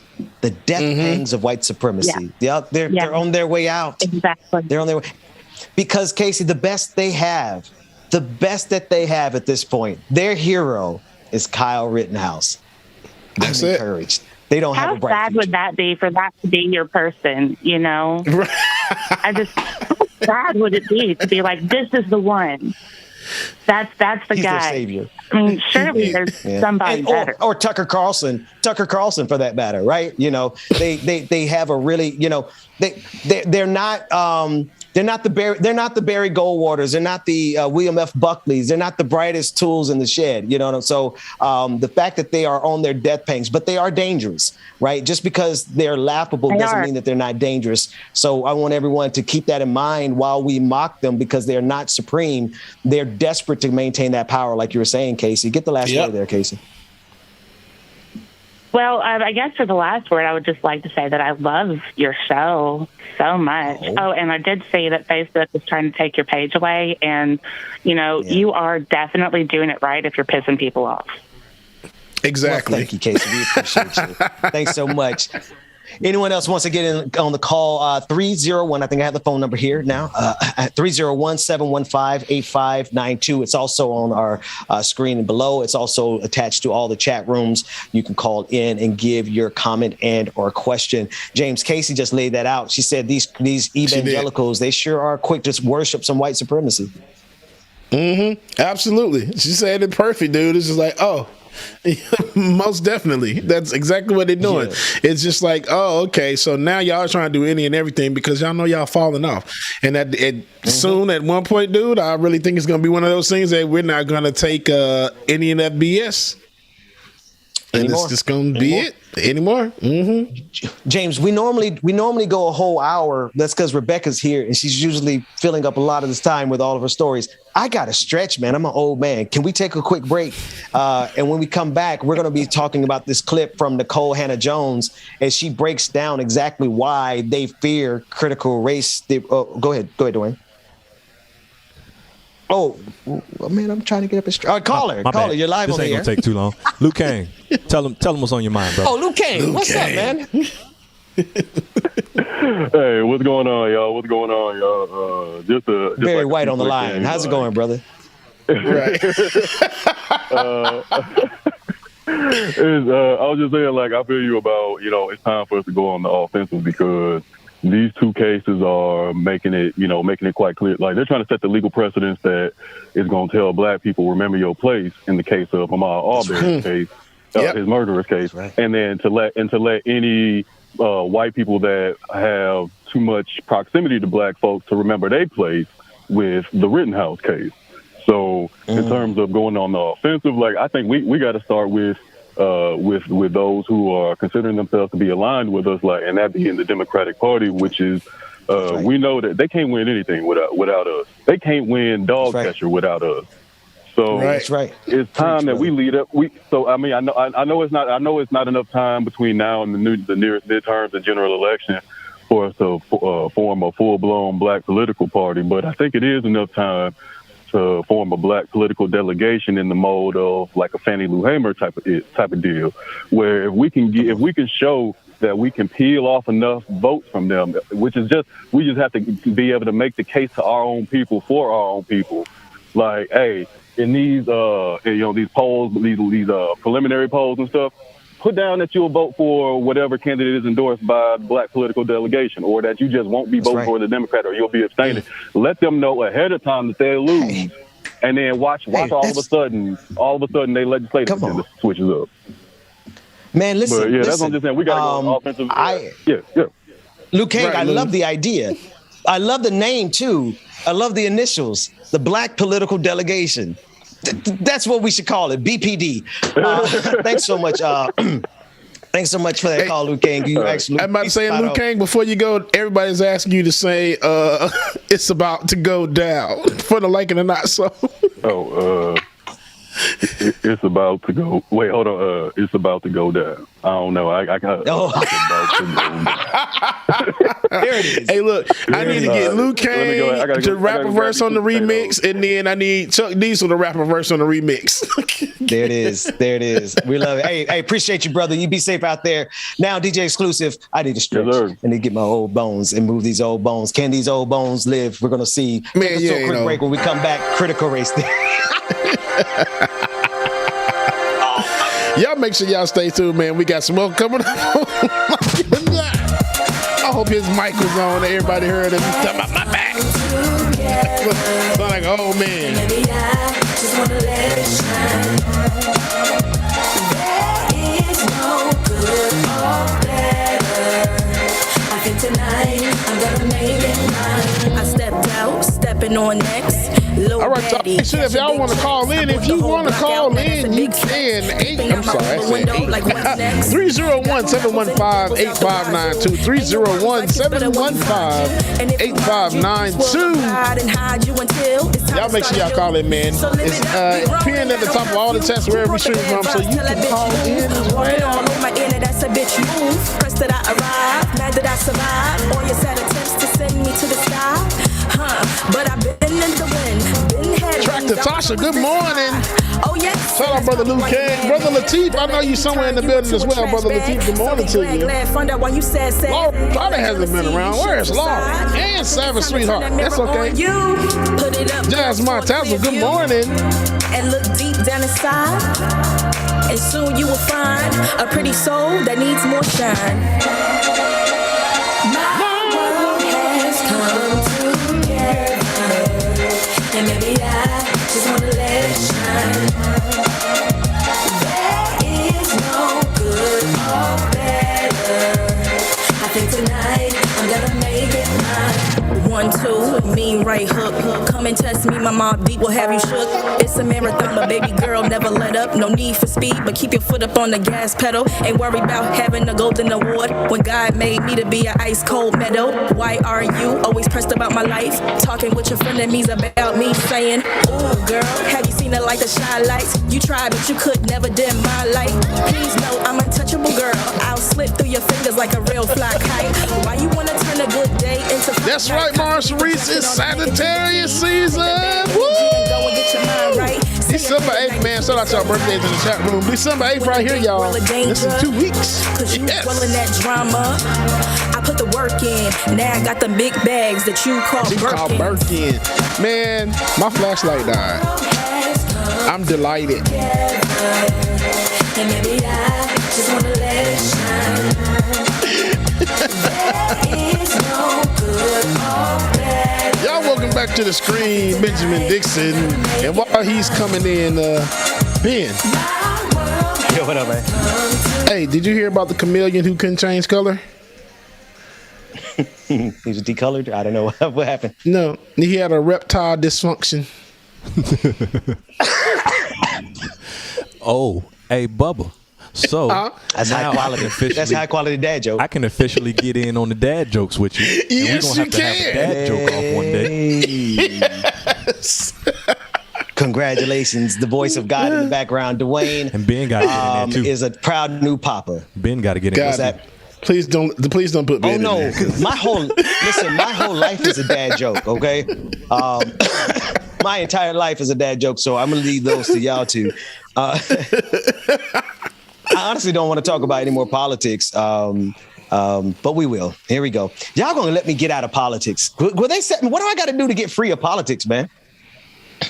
I just don't want to talk about this stuff anymore. It's evil. It's like these people are going to destroy humanity, and I got to sit here and give commentary about it every day. I just kind of want to run out into the snow and never come back some days. Man, there's so much other stuff to talk about, Ben. You ain't got to. You just go on Twitter one day and just pick a topic and talk about it. I think they'll be like, wait, Ben's not talking about politics? And then they're going to start thinking like, well, I'm not used to this. Ben's not, and it's not politics. Talk about politics now. Please talk about politics. No, we ain't talking about it. What happens David, when the politics are gone? Right. David, you don't know me that well. Get out my pocket, man. Get your hands out my pocket. Speaking of not politics, Kanye West. I hate you, David. He thinks he knows me so well. Kanye West is making an overture towards Drake. Now, you could tell me more about this because I punched out of hip hop circa 2008, the Carter 3. I know it inside and out. I felt like hip hop was in good hands with Lil Wayne and Drake. I didn't pick up hip hop again until Certified Lover Boy. They've been doing pretty good, man. Drake is on this is the golden era of Drake. I just don't know if I'm comfortable with him being cool with Kanye because Kanye ain't got them all, and his politics are even worse. Man, his music is great. I love Kanye's music. I love his music. His Donda was pretty dope to me, but the boy is off. Man, all of them off. But Kanye, you got to understand. Kanye he has some issues. Since his mom died, first of all, Kanye was never right to begin with going into it. Even when Graduation or any of his other stuff came out, Kanye was never there. So now after his mom passed, it's just like he's screaming for help. This man is screaming for help, literally. So, but his music is still good. I don't listen to Ye for anything else but music. So music. That's it. Donda's off the chain. So I agree that Kanye has been a little off lately, but y'all should go listen to the interview he did on Drink Champs with Nori. He's still a little off. But he's saying a lot of things, man. You just gotta listen. It's sometimes. Oh Lord, Dwayne, you starting to sound like one of them. You got to do your own research, people. No, not even. Sometimes it's. I'm just speaking on the interview he did on Drink Champs. Sometimes it's you got to listen to the message and not the messenger. So it's one of those type of things. So just if you tell me what resonated. What can you recall? What message resonated from Kanye that stood out and said, okay, he might be off, but this is a good point. Just all like it was a lot of the undertones of like just ownership and how and things like that. But it was 3+ hours. But, so I mean, and I listened to a lot of it. I listened to a lot of it, and I guess I don't know. Like he made some good points about ownership, but he don't give credit to nobody on this. I don't know any of the guests on his album. You got to play a guessing game, like whose voice is that? He doesn't give credit. Every song, it doesn't matter if there's 12 artists on that song. It's just going to say Kanye. But a lot of people are doing that now. I think it's intentional. If you look at the albums that are coming out recently, a lot of people are doing that. Like if you look at the track list, it doesn't show who the features are. You got to actually go listen to it, or they'll put it out weeks after the album has come out. Weeks after, and you'll have to go on the internet and research it. It's several artists that do that now. They don't put out their guest features anymore. Yeah, but you got to understand, Big Sean. You got to understand. Complaining about that. Yeah, go ahead. Yeah, you got to understand this is a way to make money because then, and I like it that way because once you listen to a track, you don't know who the hell's going to be on there. Beyonce does the same thing. You don't know who Beyonce about having a track with her. She just dropped that damn album and then boom, it's going to blow up. Same thing with Kanye did. Yeah. Granted, he did that previously, but with this one, it's like, especially the deluxe version, it's like 30-something tracks. Man, I ain't about to put all y'all asses' name on this damn thing. Y'all know who it is when you listen to it. Now, the person that he did give a shout out to and put the album list on there was Andre 3000. Now you gotta understand, they still get credit. That's right. They still gonna get their money, but you just ain't on that track listing. Now, when he put Andre 3000 on there, he had to pay respect where respect was due for that one, because that's some money. Yeah, he had to, man. That's attorneys too. Speaking of that 3000 verse, that Andre. Oh my gosh, bro, GOAT, man. GOAT. So that I don't know what else to say, but there's nothing else to say. Life for the party. That's all I know to say about that. Let's do it. We may as well. And we're not going to do all time because it's the week. If we talk about all time, we'll be naming so many MCs that are no longer with us. Who's your top 3 living right now? Who wants to go first?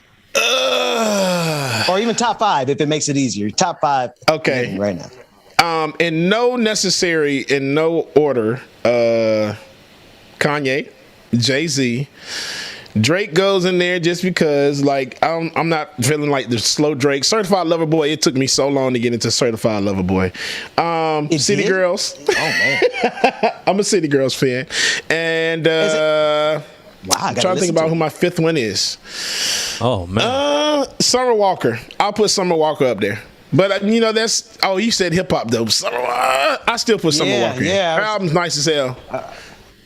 Okay, so you have a nice mix. You cross over, not just okay. I see where you're mixing through. Dwayne, what's your top 3 or top 5?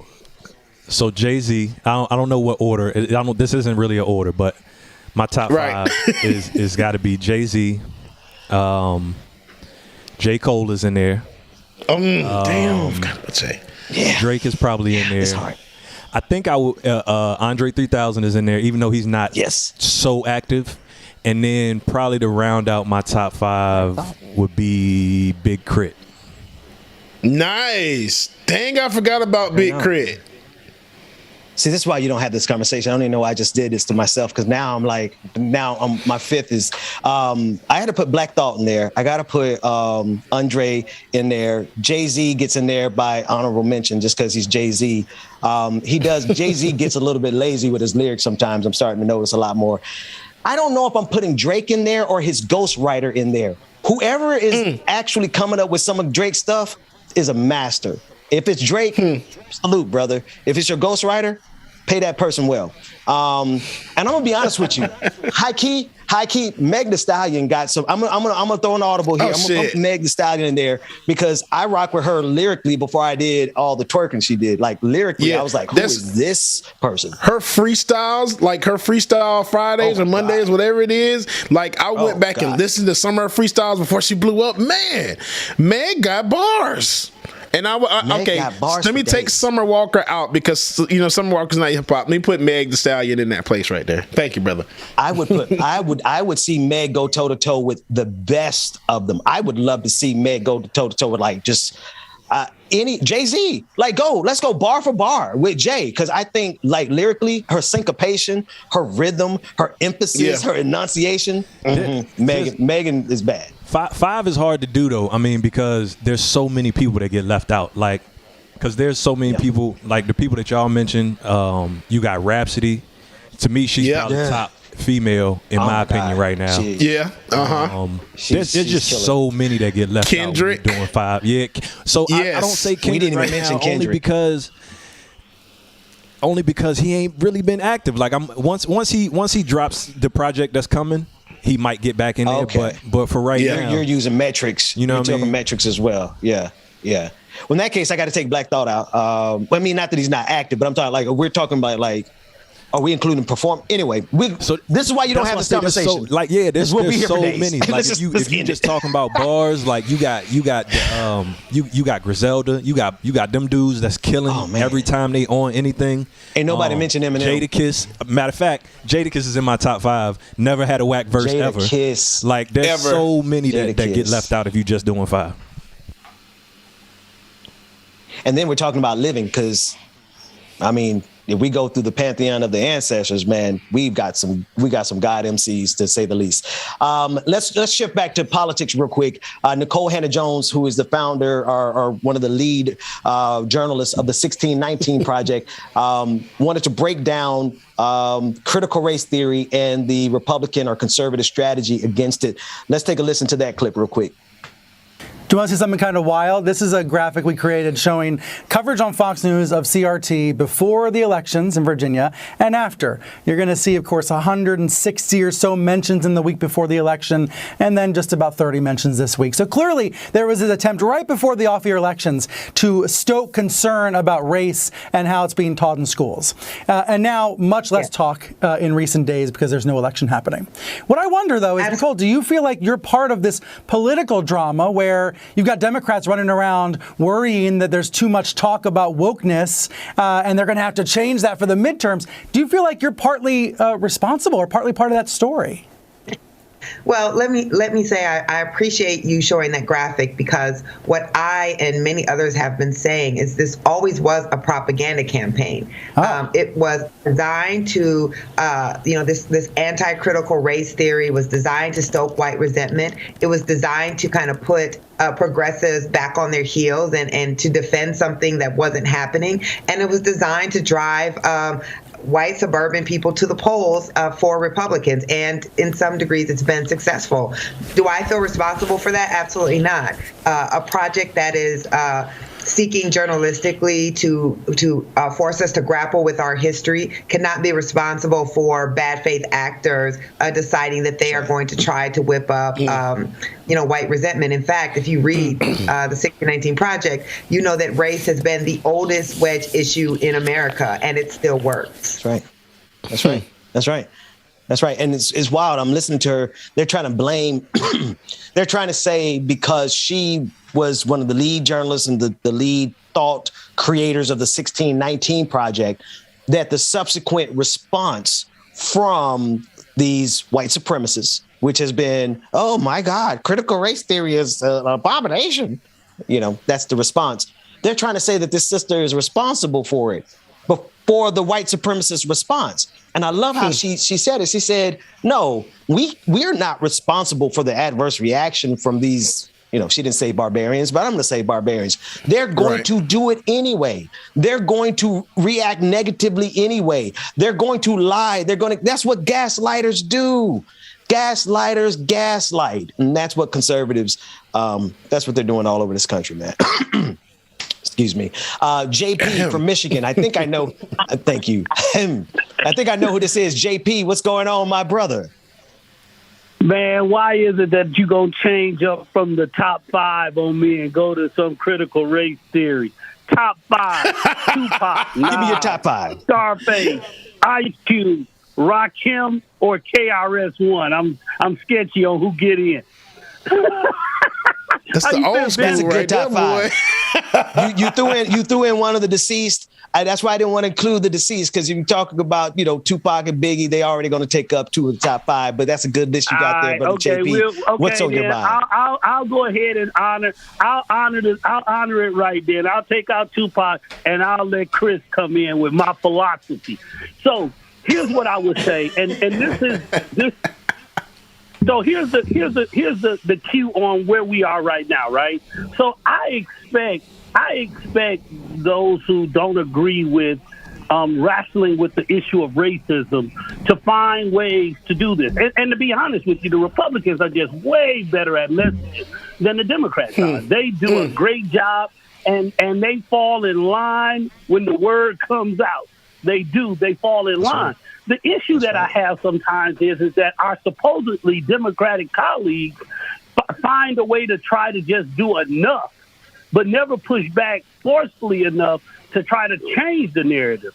They're more or less saying, okay, well, this is messing up what the rest of our agenda is, which I don't know what their agenda is for black people anyway. I really want to go back to this whole idea of voting. I'm really concerned that are we being bamboozled by the idea that if we don't vote, nothing changes? Because even when we do vote, nothing seems to change. There's always a reason or a rationale why we always end up in the same spot. You and I both know we've had plenty of conversations on why I struggle to not vote for Joe Biden. And it literally has, I'm not afraid of what could happen. Because at the end of the day, it's already happening regardless of how I vote. These folks do what's best for them. And that's where my struggle comes in at.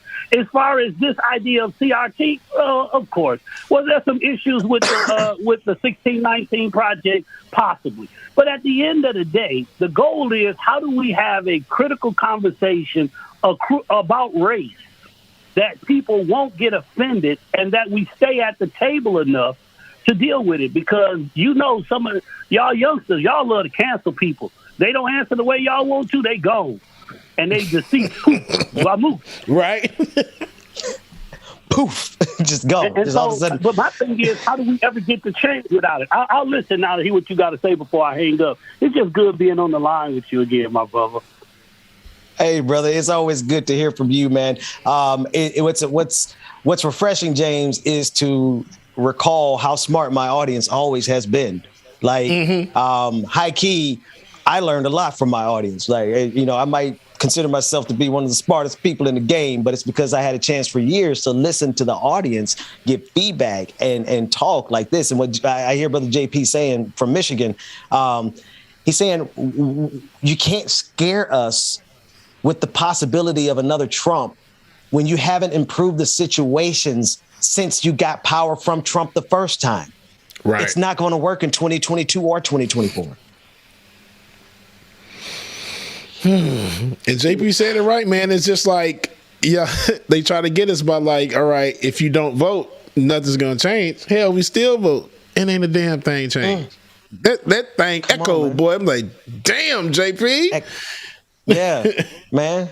So, the audience is smart. We're smart because we have a symbiotic relationship with our audience. They correct us. They show us. They talk to us. And that's why I'm glad we have these phone lines open. Please click the call. And even conservatives. I think I'm going to get a separate number in the future just for conservatives. I'm thinking I might make it just for black conservatives. But we'll see. And I only want to do that to piss off white conservatives. But I digress.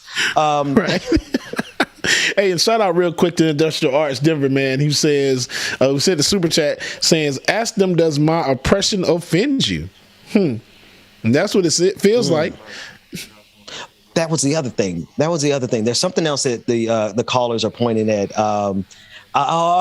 He said, we need to be able to connect with them without offending them. Now, this is the question. This is the proposition here, folks. Before I want to get to Jeremiah from Omaha next. But here's a proposition. How do you accomplish not offending people who have made a science of being offended? They will always be offended, which is why I'm going to take great joy in offending them over the next couple of years. God, give me strength. Jeremiah from Omaha, tell us what's on your mind. Hey, how's it going, guys? First of all, I would like to offer a counterpoint to Bubba talking about not listing artists' features on albums. As someone who discovered hip hop, kind of on his own, I find that super helpful because that's how I find new artists.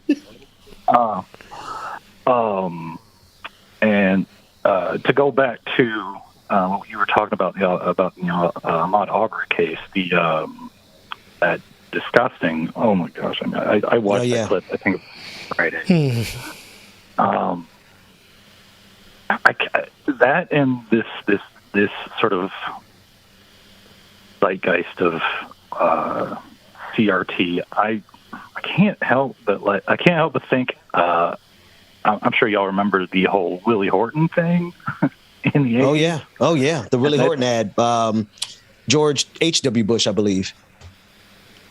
Yeah, and that's kind of that's the vibe I get. It's they're trying to create a caricature of Ahmaud Arbery, which is disgusting for one. It's not fair for two.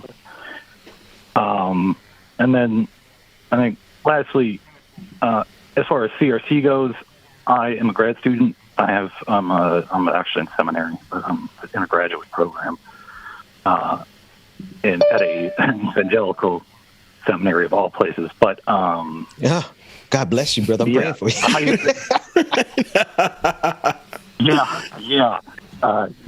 It's fun being taught by old white men. But anyway, here's the thing about CRT, and this is for people who aren't familiar, who need confirmation about how advanced that is. I've been studying theory itself as part of textual criticism and fun stuff like that. I didn't even see critical race theory in a book until I started reading about disability theory, and that was 3 months ago. And I've been on my academic journey since 2009. So it's not. That's common. A great point. It's not taught. It's not taught unless you are in the field in which it's taught. And even then, especially in an evangelical seminary, it's not taught at all. So yeah, there's that as well. And it's not taught at all. Yeah. Hey, Jeremiah, that's a powerful name, man. Thanks so much thanks so much for that call and that information and that perspective, right? That's the thing, James. Is that I'm hoping that a lot of more good white people, white people of good faith, and notice I'm not saying white liberals, I'm not saying white progressives, I'm not saying white conservatives, I'm saying white folks who could just see what wrong is wrong. Right. And an injustice is an injustice. I believe that this Kyle Rittenhouse decision is going to open the eyes of a lot of other people who were like, is America really racist? And now they see it and like, oh, hell yeah, this country is racist AF. Yeah. I don't know how y'all see that. And yeah, Jeremiah, thank you again for your call. But yeah, you're right. Going back to what you said about the track listing, because I will say, and I will admit that, yeah, Ben, you saw it too. I will admit that listening to Kanye's album, like if it wasn't for a friend listening with me, I would have not known half of the people that's on the album. I'm like, who is that? Like at least I own at least about 10 songs. yeah, we in trouble. But it's because a lot of them are like the millennial rappers, the new age rappers. So I don't know a lot of them anyway. So it just took him a minute to go through. Like, you know who that is? No, I don't know who that is. Like I know I can tell all to everybody else. You know, Cudi. You know, Drake. I mean, not Drake, but whoever else is on there. But these new age kids, nah, I don't listen to that. The backpack rappers. David. The backpack. Man, listen, I still don't know who those rappers are on Kanye's album because he ain't put nobody's name in them. I need the names. I was trying to get back into hip hop and he don't want to list who all those people were on his album. But I digress. Folks, we messed up. We're in trouble and we need your help. David, I need you to get Olay's handle, her Twitter handle, so we could send her some love. We had a guest who was supposed to come on this morning who sat in the waiting room and we missed it because we just did a whole bunch of stuff. And we love our sister Olay. She's doing some amazing work in New York as a public defender. And she's bringing so much focus and emphasis onto Rikers and the atrocities that are happening in Rikers. And not only that, she's on all of the major networks, just speaking truth to power. And we missed her this morning. That's on us. Please go to her Twitter timeline and apologize for us and tell her how much we love her because we definitely want to get her back because, damn it, I don't like dropping the ball like that. My bad. And the bad part about it is that the calendar invite popped up while we were on the screen and I was going to say, and that was like and that was right when you said Rebecca wasn't coming on. So I figured that Olay wasn't coming either. So it's gonna come off hella misogynistic too, because there's all these men on the screen. We have not one sister on the screen. God damn it! Hey, we can't make mistakes like this, people. No, I'm joking. Her Twitter handle. But we love you, MSOLurin. MSOLURIN. Give it to me one more time. Her Twitter handle is. It's in Slack. Yeah. No. Say it again. Just say it again. MSOLURIN. Yeah, there we go. David said, I ain't gonna say nothing for you, black man. Shut the hell up. David was like, I said it once. I'm not. Like, I ain't gonna repeat my goddamn self. I don't like repeating myself. What the hell you talking? That's like he got some voice in his bass. Some bass in his voice. What's going on here now? All right, y'all. We do have one of our favorite. But seriously, y'all show that sister some love, and I'm going to go personally do it myself as soon as we get off the air here because she has always been a great support for the show, and she's doing some amazing work, and we want to bring attention to those issues because if you ask me, man, I want to start a project. So many of our brothers that are in Rikers right now, they're there because they just simply can't afford to post bail. And so I'm hoping that one day in the future, we can start a program where we start posting bail for them and getting them out of there. And if there is a program that already exists like that, I want to bring them to the front and let's push them so that we don't have to recreate the wheel. Because if it's a money thing, I know there's a lot of, hey, good white people of good faith. Let's do some good with all of that extra money that you guys have. Don't get any non-fungible tokens. Okay? No NFTs. If there's a single good white person in our audience who spent like $1 million on an NFT, I need you to go to patreon.com/like it or not and put it there, or put it in somewhere good. Put it to use, folks, because we honestly can do some good with the resources that are out here. And I'm thinking specifically of the project that I want to do with Rikers. And the first person that comes to mind is Ole Olurin. Show her some love on Twitter. That's all I got for the main show. We're getting ready to get out of here. Before we get out, go ahead. Ben just be going. God damn, Ben, slow down. Shit. We got B on the line. Yeah, before we get, one of our favorite people is on the line. Caller, go ahead and introduce yourself. Okay. Hi, excuse me. I'd like to speak to the manager, please. Ben, I think that's for you. Right, David. I'm going to see y'all tomorrow. Yes. What's going on? B, we're not holding you back. Go for it. Hi, this is B. I just wanted to say that I think it's a gross mischaracterization for you to assume that there's anyone who spent $1 million on a picture of a monkey who is also a good person. That's just not the world we live in, Benjamin. They could just be naive, B. Maybe they just don't know where they can send that $1 million, and I'm trying to let them know don't spend it on the digital token. Ben, you and I both know you're too old to be naive at this point. No, I'm saying maybe they are naive. Maybe they're not bad people. They just don't know what to do with all that money. Yeah, no, I'm not naive. No, I don't think so. No, yeah. Anyway, what I really wanted to say is that, like, white supremacy is bad for literally everyone. And I speak as someone who has never fit the definition of whiteness well, because the definition of white supremacy also includes misogyny. It includes homophobia. It includes transphobia. If you are any sort of different, it is unacceptable. And white supremacy will try to eat you. And unfortunately, there are just too many cishet Christian white people walking around in a bubble, completely unaware of the world around them. And it's time to wake up, people. It's time to wake up. It's time to look at the facts in front of you, reckon with reality, have the difficult conversations, feel uncomfortable, learn, grow, and move on. Please. Thank you.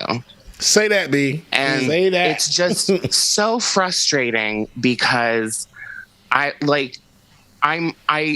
fully accept and acknowledge the fact that I'm in a unique position, that I've been given perspective in ways that a lot of white people are not.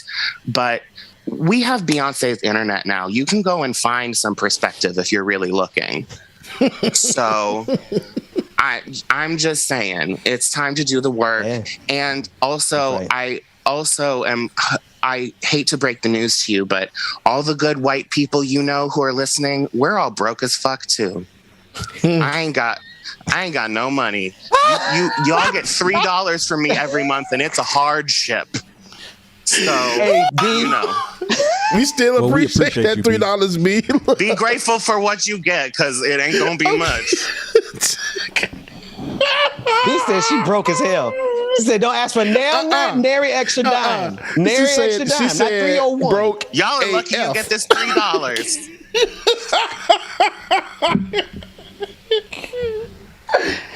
B, we have missed you.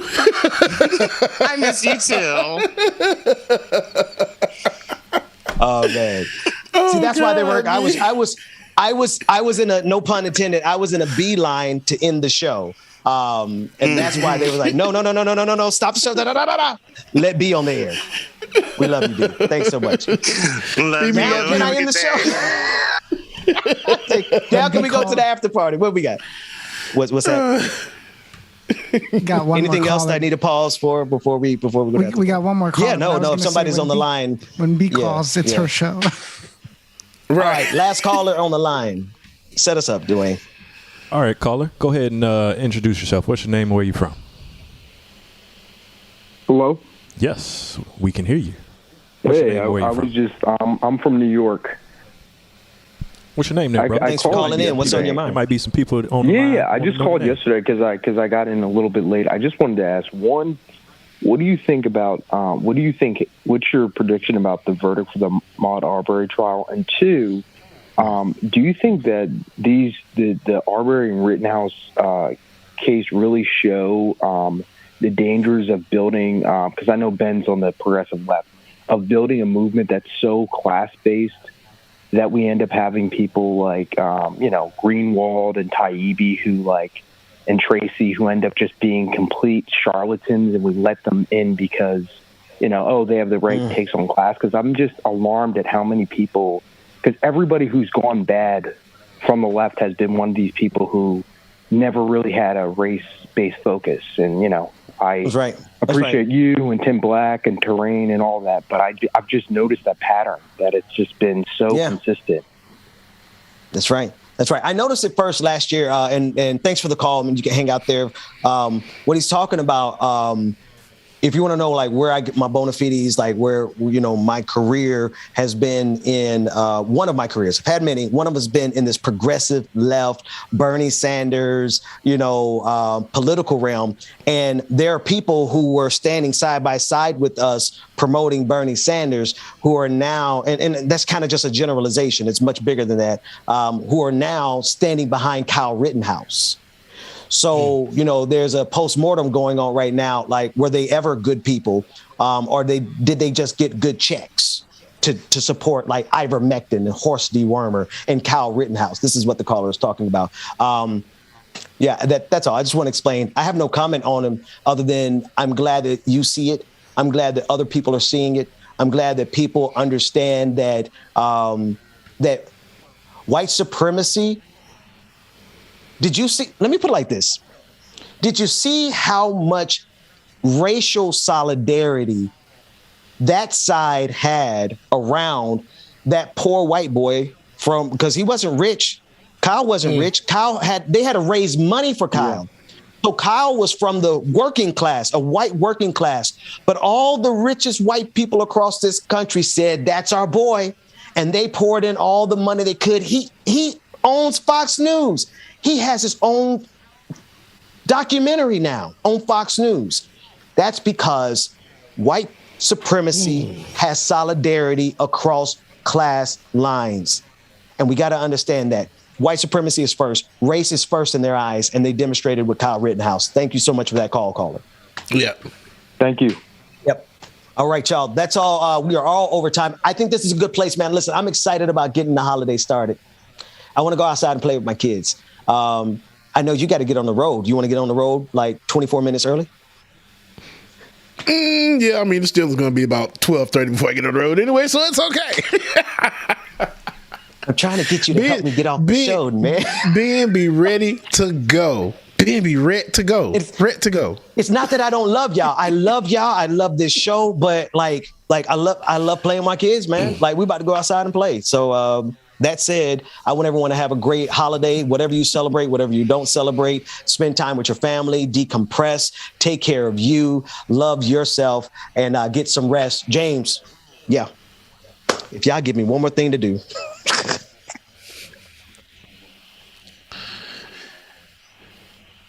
We got some more. I'm about to say, I did the first set already, but David, if you can send me those new ones, yes, because it looks like we got some more new. Oh, maybe David didn't hear me do the patrons the first time. Yeah, that might be what that is. Yep, that's what that is. David misses all of it when I do it. So, yeah. So, all hearts and minds are clear. Love y'all. As Rebecca would say, mean it. Man, I'm about to go play Spaceship. My kids are, I'm Captain Picard, and they're the crew of the Enterprise. We're about to go play. I'll see y'all later. Them kids ain't been in there at all. Ben about to go outside and do yoga on the beach.